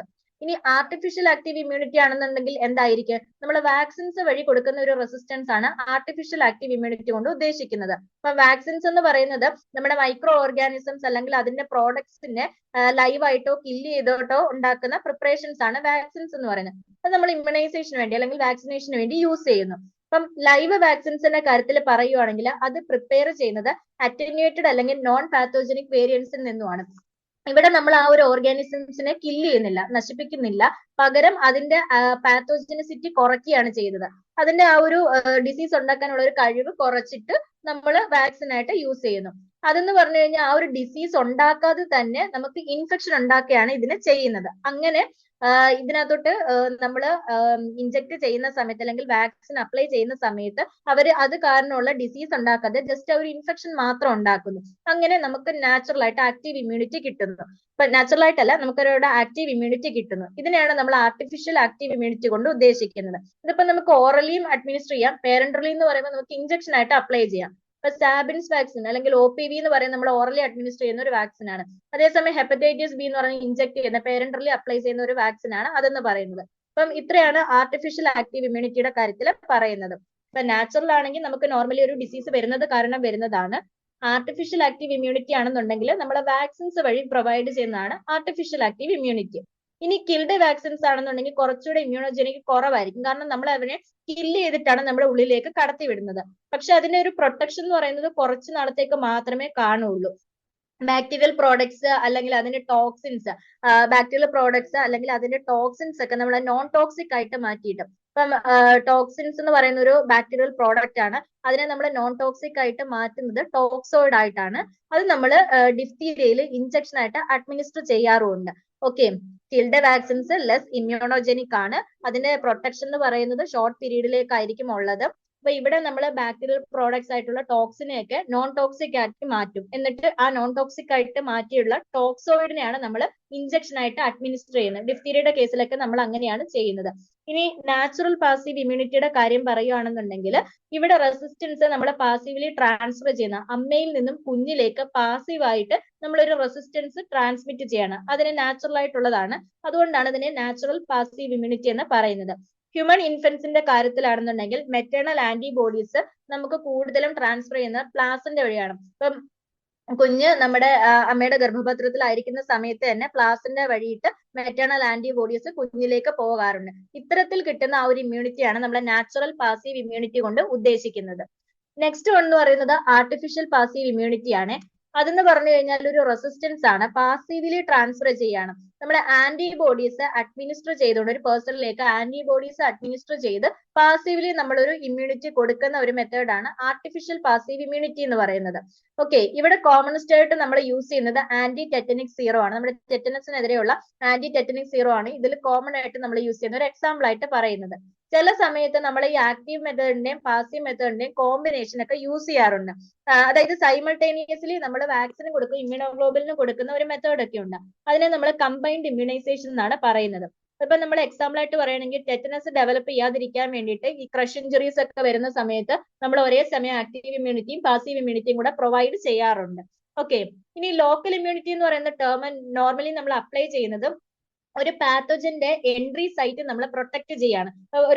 ഓരോ പാത്തോജനും എൻട്രി ചെയ്യുന്ന ഒരു സൈറ്റ് ഉണ്ടായിരിക്കും. പല രീതിയിലായിരിക്കും അതിന് എൻട്രി വരുന്നത്. അപ്പൊ ആ ഒരു സൈറ്റ് നമ്മൾ പ്രൊട്ടക്ട് ചെയ്യുവാണെങ്കിൽ നമുക്ക് ഈ ഒരു പാത്തോജന്റെ എൻട്രി പ്രിവെന്റ് ചെയ്യാനായിട്ട് സാധിക്കും. അങ്ങനെയുള്ള ഇമ്മ്യൂണിറ്റിയാണ് നമ്മുടെ ലോക്കൽ ഇമ്മ്യൂണിറ്റി കൊണ്ട് ഉദ്ദേശിക്കുന്നത്. പോളിയോമൈലൈറ്റിസിന്റെ കാര്യത്തിലാണെങ്കിൽ നമ്മളൊരു ലൈവ് വാക്സിൻ എന്ന് പറയുന്നത് യൂസ് ചെയ്യുന്നത് നമ്മുടെ ആ ഒരു ഗട്ട് മ്യൂക്കോസയിലുള്ള റെസിസ്റ്റൻസ്, ആ ഒരു റെസിസ്റ്റൻസ് ലെവല് റേസ് ചെയ്യാൻ വേണ്ടിയിട്ടാണ്. അപ്പം ആ ഒരു ഗട്ട് മ്യൂക്കോസ വഴിയിട്ടാണ് നോർമലി ഒരു പോളിയോ വൈറസ് നമ്മുടെ ശരീരത്തിലേക്ക് പ്രവേശിക്കുന്നത്. അപ്പൊ അവിടെയുള്ള ഗട്ട് മ്യൂക്കോസയിലെ റെസിസ്റ്റൻസ് ഇൻക്രീസ് ചെയ്യുന്നത് വഴി നമുക്ക് ഇതിന്റെ എൻട്രി തടയാനായിട്ട് സാധിക്കും. അപ്പൊ ഇതൊരു ലോക്കൽ ഇമ്മ്യൂണിറ്റിക്ക് എക്സാമ്പിൾ ആയിട്ട് പറയാം. IgA ആണ് കൂടുതൽ ലോക്കൽ ഇമ്മ്യൂണിറ്റിയിൽ നമ്മൾ യൂസ് ചെയ്യുന്നത്. ഇനി ഹേർഡ് ഇമ്മ്യൂണിറ്റി എന്താണെന്ന് ചോദിച്ചു കഴിഞ്ഞാൽ ഒരു ലാർജ് പ്രപ്പോർഷൻ ഓഫ് ഇൻഡിവിജ്വൽ, ഒരു പോപ്പുലേഷനിലുള്ള ലാർജ് പ്രപ്പോർഷൻ, ഏകദേശം ഒരു 80% ആൾക്കാരിലും ഡെവലപ്പ് ചെയ്തു വരുന്ന രീതിയിലുള്ള ഒരു ഇമ്മ്യൂണിറ്റിയാണ് ഹേർഡ് ഇമ്മ്യൂണിറ്റി എന്ന് പറയുന്നത്. അപ്പം ഇങ്ങനെ ഹേർഡ് ഇമ്മ്യൂണിറ്റി ഒരു കമ്മ്യൂണിറ്റിയിൽ ഉണ്ടെന്നുണ്ടെങ്കിൽ അവിടെ എപ്പിഡമിക്സ് ഉണ്ടാക്കാനുള്ള ചാൻസ് വളരെയധികം കുറവാണ്. കാരണം എന്ന് പറഞ്ഞു കഴിഞ്ഞാൽ അവിടെ ഒരു കമ്മ്യൂണിറ്റിയിലും പാത്തോജനെതിരെയുള്ള ഇമ്മ്യൂണിറ്റി മൊത്തത്തിൽ ഒരു കമ്മ്യൂണിറ്റിയിൽ ഡെവലപ്പ് ചെയ്തിരിക്കുകയാണ്. അപ്പം 80% ആൾക്കാരിൽ ഈ ഒരു ഇമ്മ്യൂണിറ്റി ഉണ്ടെന്നുണ്ടെങ്കിൽ ബാക്കിയുള്ള 20% ആൾക്കാർക്കും ഈ ഒരു ഇമ്മ്യൂണിറ്റി കിട്ടും. അതാണ് ആ ഒരു കോൺസെപ്റ്റ് എന്ന് പറയുന്നത്. അതാണ് ഹെർഡ് ഇമ്മ്യൂണിറ്റി കൊണ്ട് ഉദ്ദേശിക്കുന്നത്. നെക്സ്റ്റ് വൺ എന്ന് പറയുന്നത് നമ്മൾ സ്പെസിഫിക് ഇമ്മ്യൂൺ റെസ്പോൺസിനെ കുറിച്ചാണ് പറയുന്നത്. അതിന്റെ മെക്കാനിസം എങ്ങനെയാണെന്നുള്ളതാണ് പറയുന്നത്. ഇപ്പം സെൽ വോളിന്റെ components, cytoplasm, enzymes, toxic substance ഇതെല്ലാം നമ്മുടെ പേഷ്യന്റിന്റെ സ്വന്തം ടിഷ്യൂസിൽ ഉള്ളതിൽ നിന്ന് ഡിഫറെന്റ് ആയിരിക്കും. അപ്പം അവരുടെ തന്നെ പേഷ്യൻസിന്റെ ഓൺ ടിഷ്യൂസിൽ നിന്ന് ഡിഫറെന്റ് ആയിട്ടുള്ള സബ്സ്റ്റൻസ് ആണ് സെൽ വോൾ കമ്പോണൻസും സൈറ്റോപ്ലാസും എൻസൈമും ടോക്സിക് സബ്സ്റ്റൻസും ഒക്കെ. അപ്പം ഇതെല്ലാം എന്ന് പറയുന്നത് നമ്മുടെ ഹോസ്റ്റിന്റെ ടിഷ്യൂസിന് ഫോറിൻ ആയിട്ടുള്ള സബ്സ്റ്റൻസ് ആണ്. അതുകൊണ്ട് തന്നെ ബോഡി ഇതിനെതിരെ റിയാക്ട് ചെയ്തിട്ട് നമ്മുടെ ബോഡിയിലേക്ക് പ്രവേശിക്കാതെ ഡിസ്ട്രോയ് ചെയ്യാനായിട്ട് നോക്കും. ഓക്കെ, അപ്പൊ ഇങ്ങനെയുള്ള ഇത്തരത്തിലുള്ള റിയാക്ഷൻ ഉണ്ടാക്കുന്ന തരത്തിലുള്ള ഇൻഡിവിജ്വൽ ഫ്രാക്ഷൻസിനെയാണ് നമ്മൾ ആന്റിജൻസ് എന്ന് പറയുന്നത്. അപ്പൊ നമ്മുടെ സെൽസിന് അറിയാത്ത പുറത്തുനിന്ന് വരുന്ന ഏതൊരു സബ്സ്റ്റൻസിനും ഫോറിൻ സബ്സ്റ്റൻസ് ആണ്, അതിനെയാണ് നമ്മൾ ആന്റിജൻസ് എന്ന് പറയുന്നത്. അപ്പം ഈ ഒരു ആന്റിജൻസ്, ഇൻഫെക്റ്റിംഗ് ഓർഗാനിസംസിൽ നിന്നുള്ള ആന്റിജൻസ് നമ്മുടെ ലിംഫാറ്റിക്സിലൂടെ വരുന്ന സമയത്ത് ഒന്നുകിൽ അത് ഫ്രീ ആയിട്ട് വരാം, അല്ലെങ്കിൽ മാക്രോഫേജസിന്റെ കൂടെ വരാം. ഇത് നമ്മുടെ ലിംഫാറ്റിക് ഗ്ലാൻസിലേക്ക് എത്തിച്ചേരുന്നു. ഓക്കെ, ഈ ആന്റിജൻ നമ്മുടെ ലിംഫാറ്റിക് ഗ്ലാൻസിലേക്ക് എത്തിച്ചേരുന്നു. ഇവിടെ വെച്ച് ഈ ഒരു ലിംഫാറ്റിക് നോഡ്സിൽ വെച്ച് ഇവര് ലിംഫോസൈറ്റുമായിട്ട് കോണ്ടാക്റ്റിൽ വരുന്നു. അപ്പൊ ഈ ഒരു ആന്റിജൻ നമ്മുടെ ലിംഫാറ്റിക് നോഡ്സിൽ വെച്ച് ലിംഫോസൈറ്റുമായിട്ട് കോണ്ടാക്റ്റിൽ വരുന്നു. അപ്പം ഈ ഒരു ലിംഫോസൈറ്റിന്റെ സർഫസിലാണെങ്കിൽ സർഫസ് റിസപ്റ്റേഴ്സ് കാണപ്പെടുന്നുണ്ട്. ആ ഒരു സർഫസ് റിസപ്റ്റേഴ്സിന് ഓരോ പർട്ടിക്കുലർ ടൈപ്പ് ആന്റിജനെയും റെക്കഗ്നൈസ് ചെയ്യാനുള്ള ഒരു കഴിവുണ്ട്. അപ്പം ഈ ഒരു നമ്മുടെ ആന്റിജൻ ഈ ഒരു ലിംഫാറ്റിക് നോഡ്സിലേക്ക് വന്ന് ലിംഫോസൈറ്റുമായിട്ട് കോണ്ടാക്റ്റിൽ വരുന്ന സമയത്ത് ഈ ഒരു ലിംഫോസൈറ്റിന്റെ പുറത്തുള്ള സർഫസ് റിസപ്റ്റേഴ്സ് എന്ത് ചെയ്യുന്നു? ഓരോ ആന്റിജനെയും റെക്കഗ്നൈസ് ചെയ്യുന്നു. എന്നിട്ട് ഈ ഒരു ആന്റിജൻസ് നമ്മുടെ ലിംഫോസൈറ്റിലുള്ള റിസപ്റ്ററുമായിട്ട് അറ്റാച്ച് ആവുന്നു. അപ്പൊ ഇങ്ങനെ ഒരു അറ്റാച്ച്മെന്റ് നടന്നതിന്റെ ഭാഗമായിട്ട് ലിംഫോസൈറ്റ് മൾട്ടിപ്ലൈ ചെയ്യുകയും അങ്ങനെ ഒരു ലാർജ് പോപ്പുലേഷനിൽ ലിംഫോസൈറ്റ് പ്രൊഡ്യൂസ് ചെയ്യുകയും ചെയ്യുന്നു. അത് നമ്മുടെ ആന്റിജനുമായിട്ട് റിയാക്ട് ചെയ്ത് അതിനെ നശിപ്പിക്കുകയും ചെയ്യുന്നു. ഇതാണ് അവിടെ നടക്കുന്ന ഒരു പ്രോസസ്സ് എന്ന് പറയുന്നത്. അപ്പം ഈ ഒരു ലിംഫോസൈറ്റ് തന്നെ രണ്ട് ടൈപ്പിലാണുള്ളത്. ഒന്ന് ബി ലിംഫോസൈറ്റ്, ഒന്ന് ടി ലിംഫോസൈറ്റ്. ബി ലിംഫോസൈറ്റ് എന്ന് പറയുന്നത് നമ്മുടെ ആന്റിബോഡി പ്രൊഡ്യൂസിങ് സെൽസ് ആയിട്ടുള്ള പ്ലാസ്മ സെൽസിന്റെ പ്രീകഴ്സേഴ്സ് ആണ് ബി ലിംഫോസൈറ്റ് എന്ന് പറയുന്നത്. അപ്പം ഇത് പ്രൊഡ്യൂസ് ചെയ്യുന്ന ആന്റിബോഡീസ് എന്ന് പറഞ്ഞാൽ പല ക്ലാസ്സിലായിട്ടുണ്ട്. പ്രധാനമായിട്ട് 5 രീതിയിലാണ്, 5 ടൈപ്പ് ആന്റിബോഡീസ് ആണുള്ളത്. IgG, IgM, IgA, IgD and IgE. ഈ 5 ഡിഫറെന്റ് ടൈപ്സ് ആന്റിബോഡീസ് ആണ് നമുക്കുള്ളത്. അപ്പം ഇവര് ഈ ഒരു ആന്റിബോഡീസ് നമ്മുടെ സ്പെസിഫിക് ആന്റിജൻസുമായിട്ട് കമ്പൈൻ ചെയ്യുന്ന സമയത്ത് അതിന്റെ ഹാംഫുൾ എഫക്റ്റിനെ ഇവർ കുറയ്ക്കുകയാണ് ചെയ്യുന്നത്. ഈ ആന്റിബോഡീസ് കുറയ്ക്കുകയാണ് ചെയ്യുന്നത്. അങ്ങനെ ഈ ഒരു ആന്റിജൻസിന് ടോക്സിൻസ് ആണെന്ന് വെച്ചോ, അങ്ങനെയാണെങ്കിൽ അവരെന്ത് ചെയ്യും? ഇതിനെ ന്യൂട്രലൈസ് ചെയ്യും. ഇൻ കേസ് ഓഫ് വൈറസ് ആണ് വരുന്നതെന്നുണ്ടെങ്കിൽ എന്ത് ചെയ്യും? ഈ ആന്റിബോഡീസ് അവരുമായിട്ട് കമ്പൈൻ ചെയ്തിട്ട് അവരുടെ സെൽസിലേക്കുള്ള എൻട്രി പ്രിവെന്റ് ചെയ്യുന്നു. ഓക്കെ, അതിന് സ്വന്തമായിട്ട് അതിനകത്തോട്ട് കയറി മൾട്ടിപ്ലൈ ചെയ്യാനായിട്ട് പറ്റില്ല. അപ്പം വൈറസിന്റെ എൻട്രി നമ്മൾ പ്രിവെന്റ് ചെയ്യുന്നു. ഈ രീതിയിലാണ് ആന്റിബോഡീസ് അവിടെ ആക്ട് ചെയ്യുന്നത്. അപ്പൊ പലതരത്തിലുള്ള ആന്റിബോഡീസ് ഉണ്ടെന്ന് പറഞ്ഞു. സ്പെസിഫിക് ആന്റിജൻ വരുമ്പോൾ അതുമായിട്ട് കമ്പൈൻ ചെയ്ത് ഒന്നുകിൽ അവരെ നള്ളിഫൈ ചെയ്യുന്നു, ടോക്സിൻസ് ആണെന്നുണ്ടെങ്കിൽ അവരെ ന്യൂട്രലൈസ് ചെയ്യുന്നു, വൈറസ് ആണെന്നുണ്ടെങ്കിൽ അവർ സെല്ലിലേക്ക് പ്രവേശിക്കാതെ അതിന്റെ എൻട്രി പ്രിവെന്റ് ചെയ്യുന്നു. ഇനി ടി ലിംഫോസൈറ്റിന്റെ കാര്യത്തിൽ പറയുകയാണെങ്കിൽ അത് സെൽ മീഡിയേറ്റഡ് ഇമ്മ്യൂണിറ്റിക്ക് റെസ്പോൺസിബിൾ ആയിട്ടുള്ളതാണ് ടി ലിംഫോസൈറ്റ് എന്ന് പറയുന്നത്. ഒരു ടി സെല്ല് നമ്മുടെ ഒരു ആന്റിജനായിട്ട് അങ്ങനെയാണെന്നുണ്ടെങ്കിൽ അവന്റെ റിസപ്റ്റേഴ്സ് ഇതിനെ റെക്കഗ്നൈസ് ചെയ്തിട്ട് ഒരു നമ്പർ ഓഫ് സബ്സ്റ്റൻസ് പ്രൊഡ്യൂസ് ചെയ്യുന്നു. അതിനെ നമ്മൾ ലിംഫോകൈൻസ് എന്നാണ് പറയുന്നത്. ഈ ലിംഫോകൈൻസ് നമ്മുടെ മാക്രോഫേജിനെ ആക്ടിവേറ്റ് ചെയ്യുകയും ഈ ഒരു പാത്തോജനെ ഡിസ്ട്രോയ് ചെയ്യാനുള്ള മാക്രോഫേജസിന്റെ ആ ഒരു എബിലിറ്റി ഇൻക്രീസ് ചെയ്യുകയും ചെയ്യുന്നു. അപ്പം ടി സെൽസ് ഈ ഒരു ആന്റിജൻസിനെ മാത്രമല്ല എന്താ പറയുന്നത് റെക്കഗ്നൈസ് ചെയ്യുന്നത്, നമ്മുടെ ഹോസ്റ്റിന് ഫോറിൻ ആയിട്ടുള്ള എന്ത് സാധനം വന്നാലും, ഇപ്പൊ വൈറസ് ഇൻഫെക്റ്റഡ് ആയിട്ടുള്ള സെൽസോ അല്ലെങ്കിൽ എക്സ്പ്രസിങ് വൈറൽ ഏജൻസോ അല്ലെങ്കിൽ പിന്നെന്താ പറയുന്നത് മാലിഗ്നന്റ് സെൽസ്, ക്യാൻസർ സെൽസോ, ഇങ്ങനെയുള്ള എന്ത് ആന്റിജൻസ് അല്ലാതെ എന്ത് സാധനങ്ങൾ ബോഡിയിലേക്ക് വന്നാലും ഈ ഒരു ടി സെല്ല് റെക്കഗ്നൈസ് ചെയ്യുകയും അവരെ അറ്റാക്ക് ചെയ്യുകയും അതേപോലെ തന്നെ ഡിസ്ട്രോയ് ചെയ്യുകയും ചെയ്യുന്നുണ്ട്. ഓക്കെ, ഇത്രയും കാര്യങ്ങളാണ് നമ്മുടെ ഈ ഒരു ചാപ്റ്റേഴ്സിൽ വരുന്നത്. Thank you.